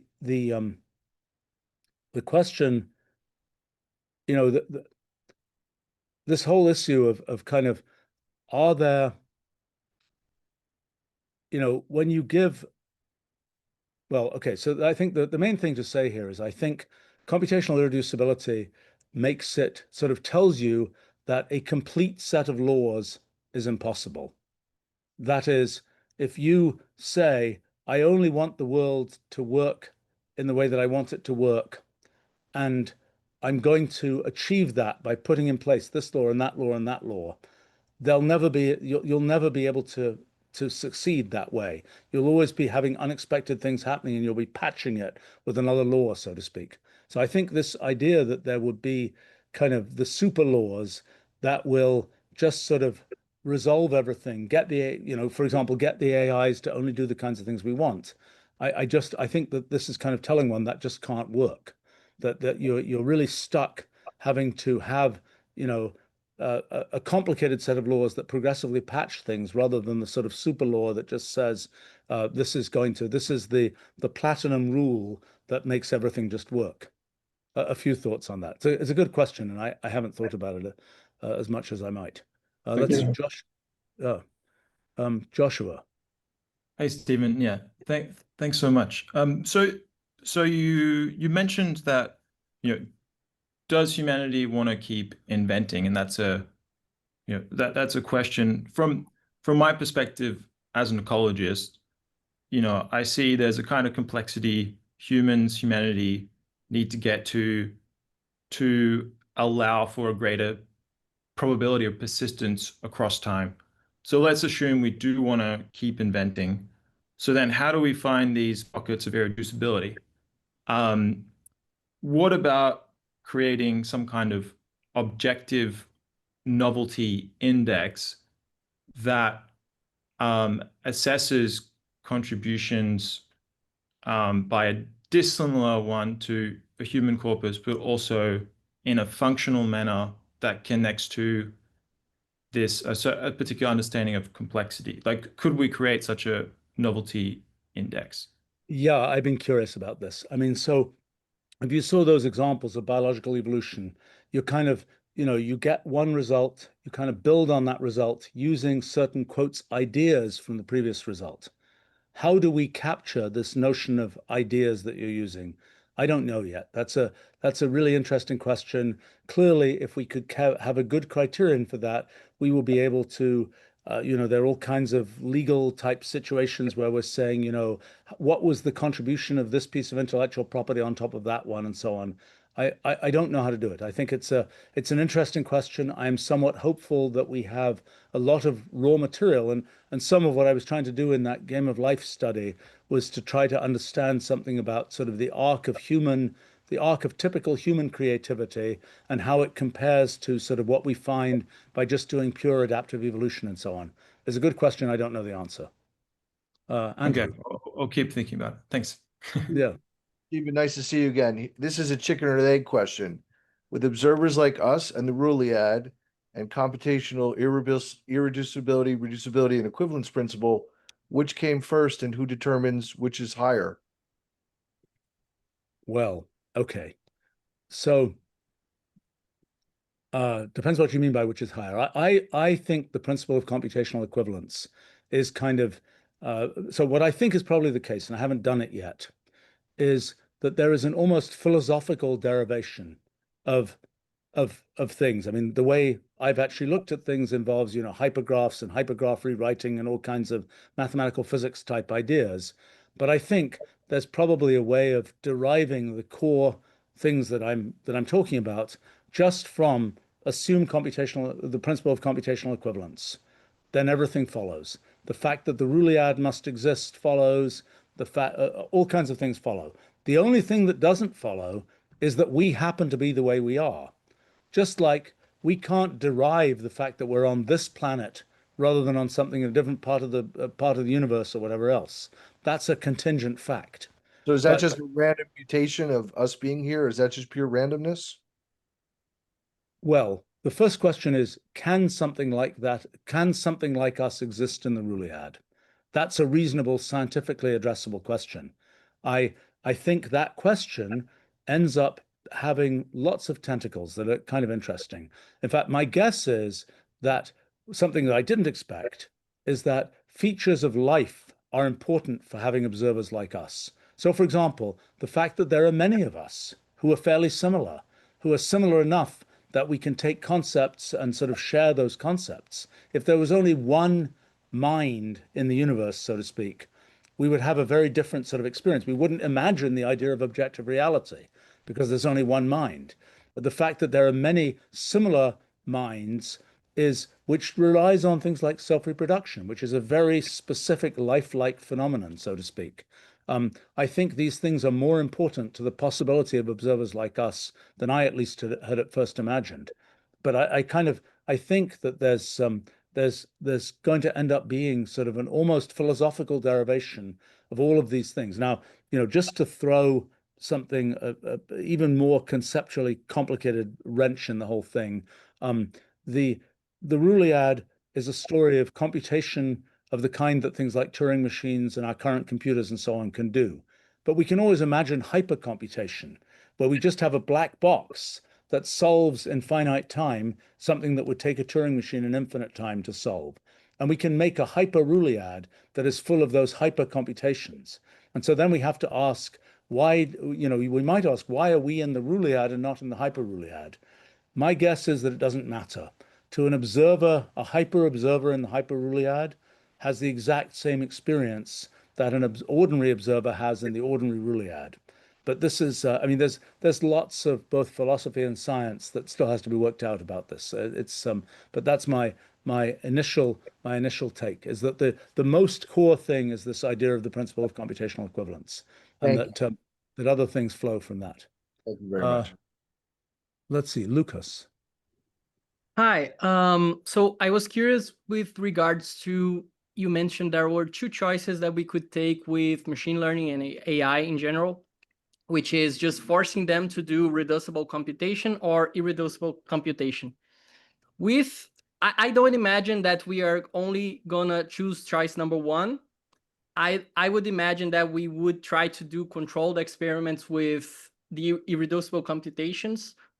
But then we push all the outputs from the AI into a fat tail distribution, and then we need to ensure ourselves that it's not going to cause the end of humanity and stuff like that. Do you have an idea of what type of insurance or constraints we would need to do to prevent ruin in a way? Yes, I mean, that's an interesting question. I've thought about it quite a bit. I don't have a great answer, but I'll make a few comments. I mean, when it comes to the natural world, we can ask, is the natural world going to lead us to ruin? We don't really know. We're trying to do some science. We're trying to figure out, climate predictions. We're trying to do this and that. We don't really know. It's the same kind of thing. We think there are remediations that we can put in place to, we can build dikes if the oceans rise, things like this. We can think about remediations from AI. Now, in terms of can we? Okay, so I think my guess is that one thing is it's an important fact that there won't just be one AI in the world. If there was just one AI, I think it's much less stable than if you have many AIs, you have a whole ecosystem of AIs. That means that you don't get the one kind of, it's sort of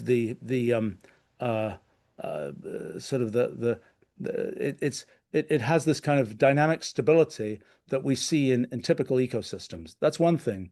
I think this question, I mean, there has been a bunch of talk about things like AI ethics and AI safety and so on. The level of success in actually figuring anything out is pathetically small. I mean, and often very elementary philosophical mistakes get made in talking about this stuff. It's a really hard problem. Now, I think that one of the things that is sort of a related problem is sort of the future of governance in the time of AI. I mean, the things we have for the structure of government were kind of made up, I don't know, 400 years ago or something, when certain technological things became possible, widespread literacy, communication, those kinds of things. Then we got our democracy and all that kind of thing. Well, now we've got a different technological situation. What kind of governance could we imagine for ourselves? Forget the AIs. What kinds of things then become the things to think about? One experiment I've sort of played with is what I was calling a promptocracy. Instead of just having a multiple choice, thing where you vote on this or that, everybody writes an essay about what they want the world to be like. You feed it all to a big AI, and then you say what should happen. We do a summer school every year. We've been doing it for 23 years. For the last few years, we've been doing promptocracy experiments at our summer school. And I know only that the end result was that it was sort of decided that I should do various events at our summer school based on the promptocracy. They seem to go okay, but that's a very unscientific kind of conclusion about it. But it's an interesting thought experiment. I don't think it's a great solution to something, but it's something that is now technologically possible. And you can say, do you believe in utilitarianism? Well, it's kind of a recursive thing. The prompts can talk about whether they believe in utilitarianism. It's not something imposed from the outside. It's sort of everything is flexible. But in the end, there's no modelless model. So the AI that combines these things has to have some base sort of structure. And in a sense, it's almost like it's only insofar as you don't know what the AI is going to do that it's kind of like you're ruling by lottery. You're throwing everything into this AI and you're saying, we'll take whatever it gives out, whichever ball comes out first type thing. So I don't think that's very satisfactory. I'll make one other comment about AI ethics and so on. One of the issues with AIs is that the kind of human view of sort of rules and kind of punishments and so on doesn't seem to work for AIs, because while humans believe that doing something to that human, putting the human in prison or something, will be unpleasant for the human because we imagine that it would be unpleasant for ourselves, so we imagine it's unpleasant for other humans. That doesn't seem to apply to AIs. If you switch off the AIs are different enough from us that we don't have that empathy to believe that that will be a terrible thing to happen to the AI, so to speak. So it doesn't feel like there's the same kind of force for the AI to do the right thing as there is for humans. I think that isn't quite right, because I think that the one thing that's true is that the thing that is achieved for the rest of society by putting one human in prison or whatever is to remove that human from human society so that they don't get to mess up something in human society. Well, the same thing is possible for the AI. Whatever the internal feelings of the AI might be, we don't know, we don't care, we can't empathize with the AI feeling sad because it's been ostracized from all the other AIs. We can't tell. But as an operational matter, we can exclude that AI from AI civilization, and we can have the effect of, that AI did the wrong thing, so it was excluded, so to speak. So there are, but there are all these, I've tried to think about sort of the AI age constitution, so to speak. What would some provisions be? For example, do AIs always have to have owners? How does that work? What is the world of responsibility in the time of AI and so on? It's really hard. Not only is it really hard, I've been shocked at how little thinking has gone into this. I mean, if you look at you go back to, Asimov's laws of robotics, which are, as Asimov himself determined, those are quite inadequate. And I think it's, I think these are really important questions. And there's been, they're really hard. And they're a mixture of science, philosophy, other kinds of things. They're very important. They aren't solved. But I continue to try to think about them, and I encourage other people to think about them. Thank you. Let's see. Is that Ari? Hi, Stephen. Yes. Thank you. So I'm going to shift slightly from AI. I'd like to kind of discuss a little bit more with you machine learning and prediction of unexpected events. And I understand that in the past, you've said that machine learning is not really appropriate to predict the unexpected. And you've written a lot about multi-way causal graphs. potentially as a way to help in catastrophe modeling for the unexpected and so on. Could you elaborate a little bit of multi-way causal graphs and how you see them fitting in prediction of the unexpected? Well, I mean, so the story of multi-way graphs is a story of the graph of all possibilities. We don't usually get to make these full multi-way graphs. I mean, we can do them for, let's say, a game, for example. We can say what are all the possible moves that can be made in the game? Oh, there's this one set of, this one obscure thing over here that causes everything to blow up. If we can make that whole graph, we can determine that there's one crazy thing over here that makes everything blow up.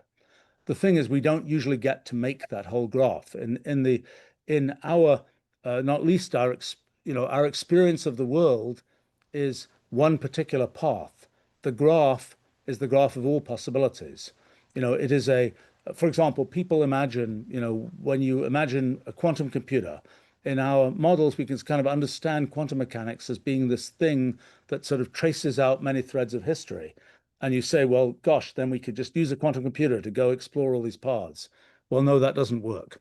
Because the problem is, and it's a fundamental problem for quantum computers, we humans, the output we want to get is a definite output. We want to get an answer. And as we knit together all these threads of history, we have to put lots of effort into knitting together those threads of history. I think that effort probably exceeds what we gain from being able to parallelize things. So I think we don't get to explore sort of all these possibilities in an explicit way. Now, can we make statements about sort of the general characteristics of the multi-way causal graph? The answer is yes. Those general statements tend to be things associated with laws of physics and so on. And it's an interesting question to what extent we can study sort of extreme events. And is there, just like we might have, a central limit theorem for sort of the average of the average, so to speak, what could we say?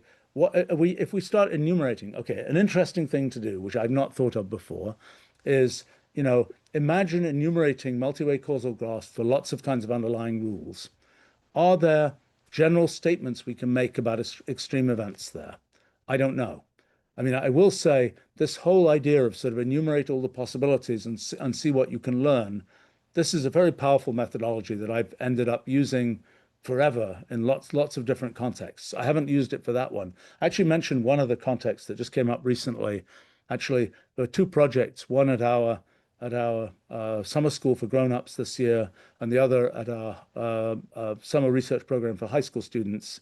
Two different projects that I asked people to do that have to do with something we talked about a little bit earlier about sort of a microeconomics type thing.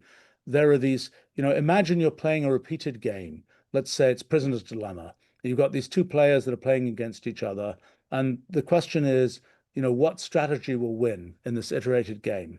Well, there are these, I think, very weak results where somebody just asked, 10 game theory friends of theirs invent some strategies, and then they played those strategies against each other.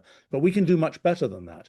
We can enumerate all possible strategies of some computational form, and we can ask what wins there. And so there are a bunch of results that we just got about that question. And that's sort of another example of a thing that one thought one just had to try a small number of possibilities. We can actually explore all possibilities within some computational space and see what happens. But I haven't done that for sort of multi-way causal graphs and extreme events. It's a good thing to think about doing. So I don't know what we'll figure out from that. Thank you. Patrick. Hey, sir. Thanks for your time. Really appreciate it. The question I had was on model collapse. You didn't specifically mention it in your remarks today, but I'm just curious from a risk management standpoint, do you feel like as these systems continue to evolve and large language models that we're adequately managing the risk of a model collapse, or do you think that that's something that still could be a major issue in the future? Thanks. What do you mean by you saying model collapse? What do you mean by that? Like the collapse of a large language model, that it, for whatever reason, the model like no longer functions because it's ingested bad data. And I'm not a technical expert on LLMs or AI or anything like that, but I've read a few things that sometimes like the AI models can something can change internally to the point where they no longer provide sensible outputs. They just start You can- spouting nonsense. Yeah. Right, you can, okay, so for example, that picture I showed you a bunch of cats, for instance. If you take those models and you start zapping them, just like in neuroscience, people, sort of zap pieces of the brain and see what happens. Or, you can do the same kind of thing. And you can see, could show you some pictures of, the cat no longer looks quite like a cat. It gets very weird. It's, as you make these perturbations, you've trained the model, you've tried to make it do the right thing, and then you start breaking it, it will start doing very weird things. Those weird things look sort of shockingly like what one imagines, kind of, I don't know, pictures drawn with people with various psychiatric conditions look like, things like this. It's kind of strange that breaking the neural net seems to do something a bit similar to what breaking a brain does. I think in terms of will there come a point where sort of as you feed in more data, the models start becoming stupider? I don't really see that happening. I think the thing to realize is that if you look at sort of the arc of machine learning, what has happened is there have been a series of thresholds that have been passed. I mean, nobody believed in neural nets, including me, before 2011 or so, when, I'd played with them back in the early 80s and hadn't managed to get them to do anything interesting. 2011, suddenly, almost, it was sort of an accidental discovery that neural nets can recognize 5,000 different kinds of images. Then a bit later, speech to text got solved. And then in 2022, to the surprise of everybody, including the people working on it, it turned out that you could make sort of coherent text using text completion in large language models. Now, what the pattern of machine learning has been, a breakthrough is made, and then the progress is pretty incremental after that time. So in fact, what we have today isn't much better at its core than ChatGPT was. It's faster, it's cheaper, it's got fewer weights and so on. The models have been kind of streamlined, but it's not fundamentally more capable. And I think the ways in which it is more capable are more the harnessing of it. Can it call tools better? Can it do things which are more in the external interface? I think in the value of machine learning, I mean, the big story of LLMs is they provide this kind of linguistic interface to what one is doing. And I think the big story and the big value that will be gotten out of them is not make a bigger model. It's find better ways to harness this particular lump of technology that we have. And so I don't think, is it worthwhile to spend gazillions of dollars training new models? I think that is more performative than it is, than it's sort of scientifically justified at this point. There will be other modalities, like, for example, generating video, things like this, doing robotics. These will be other modalities that I think will get solved by these kind of methods and do require another level probably of sort of investment and sophistication of the neural nets. But I don't see a collapse in the in models spouting nonsense all the time. I mean, you can make them spout nonsense by modifying them in various ways. And also when people do training runs, I mean, at this point, you press a button, you spent 10, 20, $50 million doing a training run. People make mistakes when they do training runs, and the whole thing produces garbage. But that's not, oops, sorry. Let's see. I have to go pretty soon, but let's see if I can get through the other hands that are up. Juan. Thank you very much. I was just wondering if in any of the computational experiments you showed there you can think of, or there are a set of properties, because you mentioned the second law, a set of properties that not necessarily predict, but at least determine accessible and not accessible states and of the system. Right. So, I mean, there are always these pockets of reducibility. So there are some things you can say. For example, you might have a system where, the number of black cells is conserved, then you can say, yes, you can't get to a state where the number of black cells is different. So there are inevitably these pockets of reducibility, some of which you can think of in terms of which states are accessible, which are not. That's a particularly simple case of predictability, where you can say there's a conservation law, for example, that says you'll never be able to get to a state that looks like this. So it happens from time to time. There's actually quite, my book about the second law, I think there's a section about those kinds of things in it. Let's see. I'm stretching my eyesight here. RPIT. Thank you, Stephen. Stephen, my question is that whenever we see fat tail events or scale-free patterns in the data, is that a reliable hint that computational irreducibility could be at play? I don't know. I've seen a bunch of scale-free stuff. I've seen a bunch of fat tails. I don't really know. I mean, that's a very good question. I think that you know, those are regularities. Those are pieces of reducibility.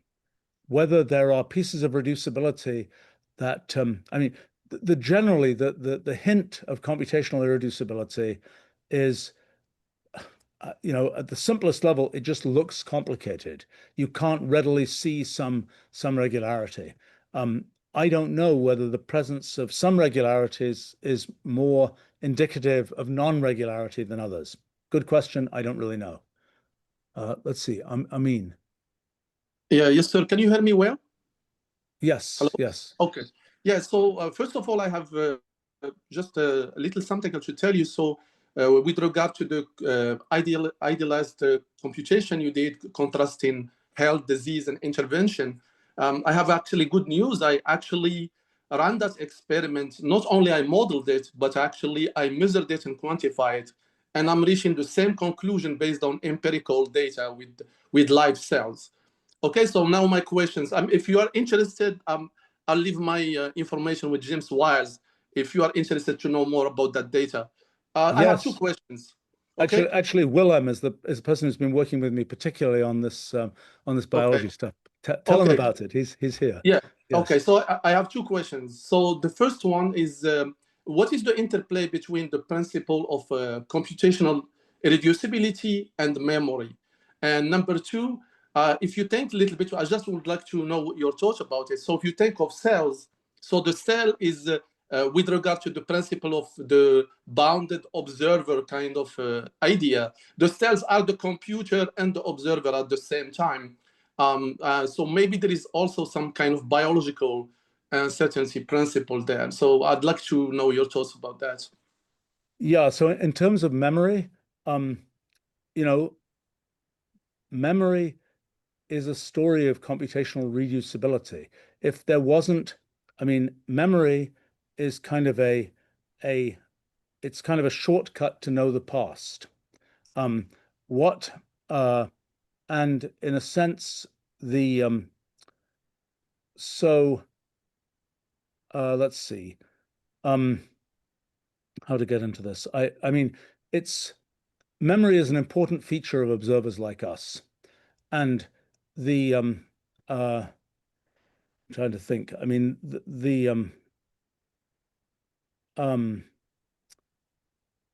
yeah, I've written a fair amount about memory, and I'm just trying to see. Well, let's see. Let's maybe let me try and tackle the second point you were making about cells and about cells and sort of the biological observer. One of the things that I've come to think is that the key feature of sort of what's going on in a cell is that there's lots of there's bulk orchestration of molecular processes. You might have thought, you know, somebody says, what is biological matter like? Is it like a liquid with a bunch of molecules bouncing around? We've increasingly learnt that it's not like that. It's full of kind of orchestrated processes of molecular interaction. Yeah. And so the question then is, what in that sort of bulk orchestration picture,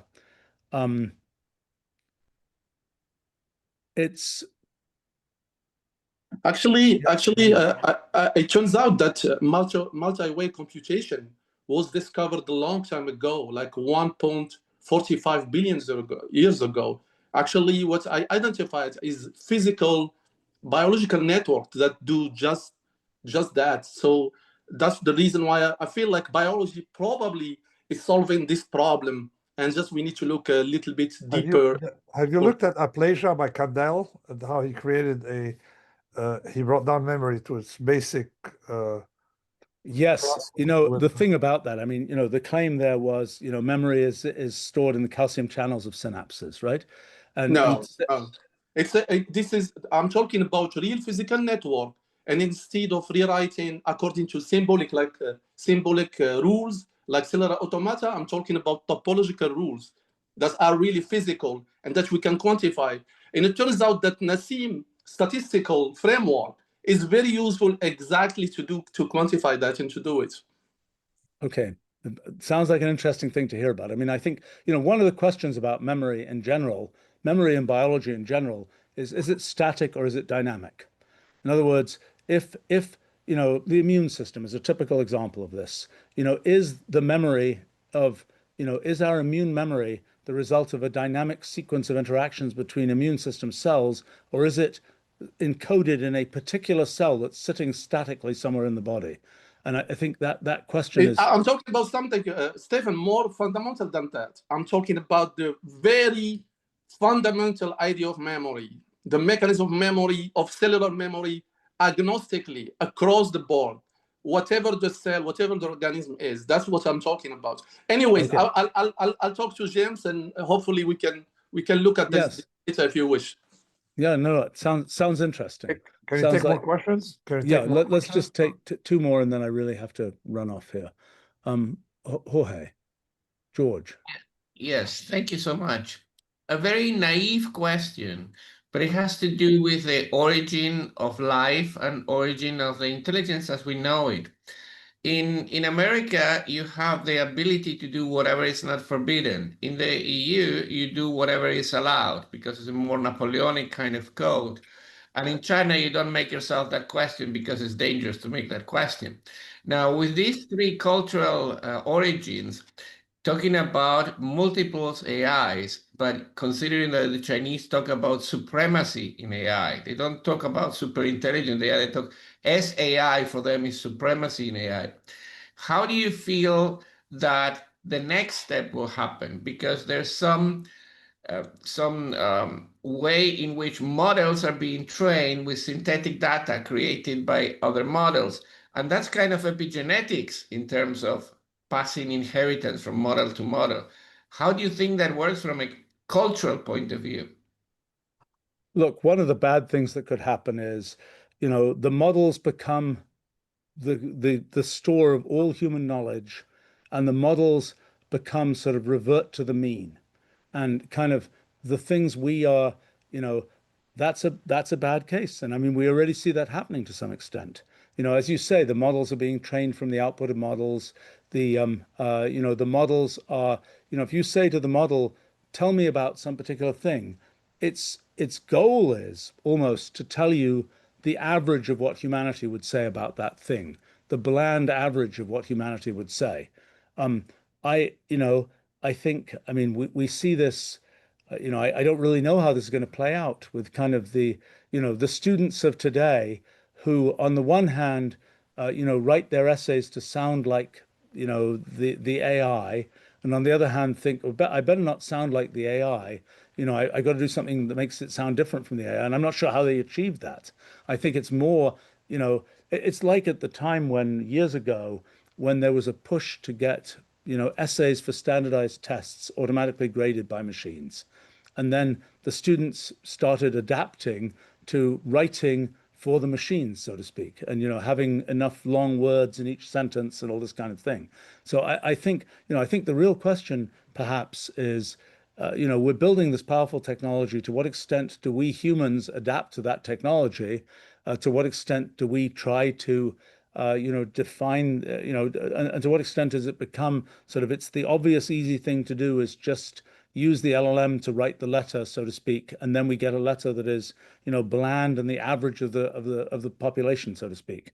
So I think, I mean, yes, I think there's a, you know, the risk is human laziness causes the AIs to take over, so to speak. I mean, this has already happened. I mean, you know, when, for example, I haven't, you know, you drive your car, you just use the GPS, you do what the AI tells you to do. And, you know, one can absolutely foresee a time when, you know, in any situation, there's kind of this little autocomplete that shows up in your augmented reality glasses that still don't exist. And, you know, it says what you should do next is this, and this, and then the humans just follow it. And the question is, when the AI is telling one to do that, is that the sort of the AI is always telling one the generic thing?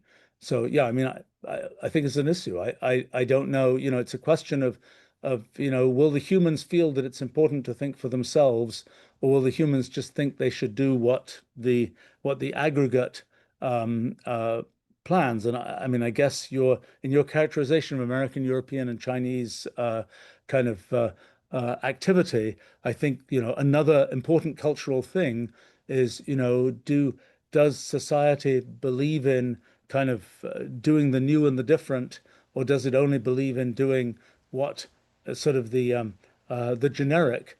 And insofar as AI becomes sort of a guiding force for what one should do, one is led very much towards the generic. So interesting framing of questions. Yes. So let's see. I think last we have Boutros, who disappeared. No, didn't disappear. Yeah, thanks. That's not his name, by the way. I'm sorry. What is his name?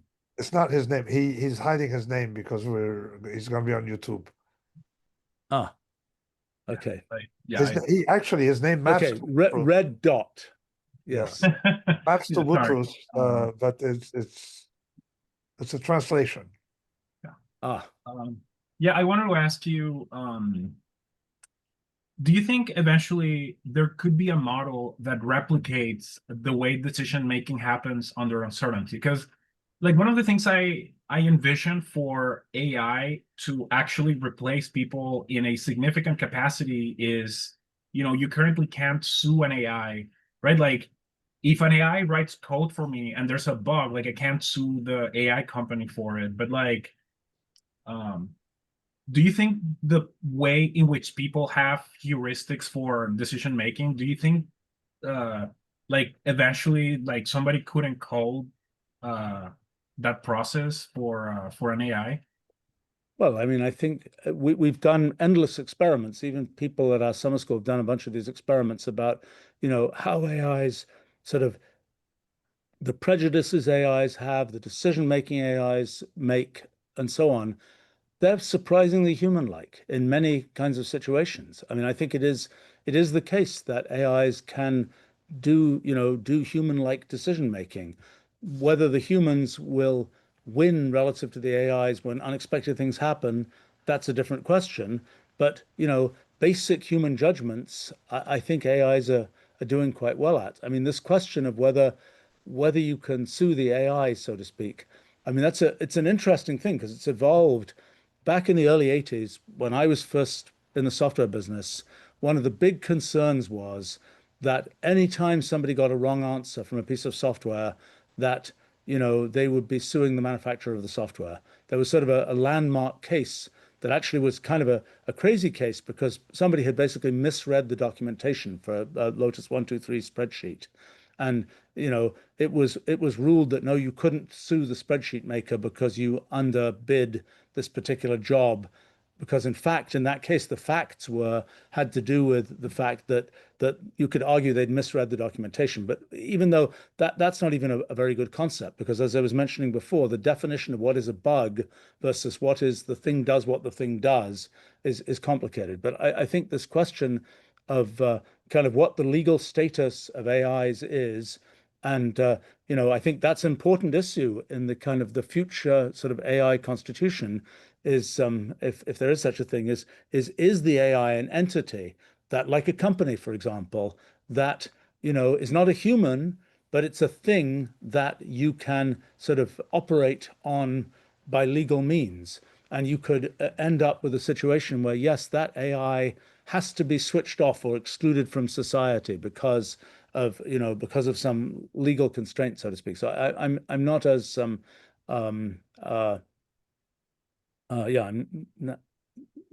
as, I think there's a, you know, that still has to all be developed, that whole methodology of thinking about, you know, AIs as person-like things under the law and so on, and whether that even makes sense. And you know, you might say, you know, for example, is an interesting question that occurs to me is, you know, it isn't the case if one member of an identical twin does something terrible, even though you know that there's similarity between the person and their identical twin, there's never been a thought that, oh, you lock up the identical twin as well.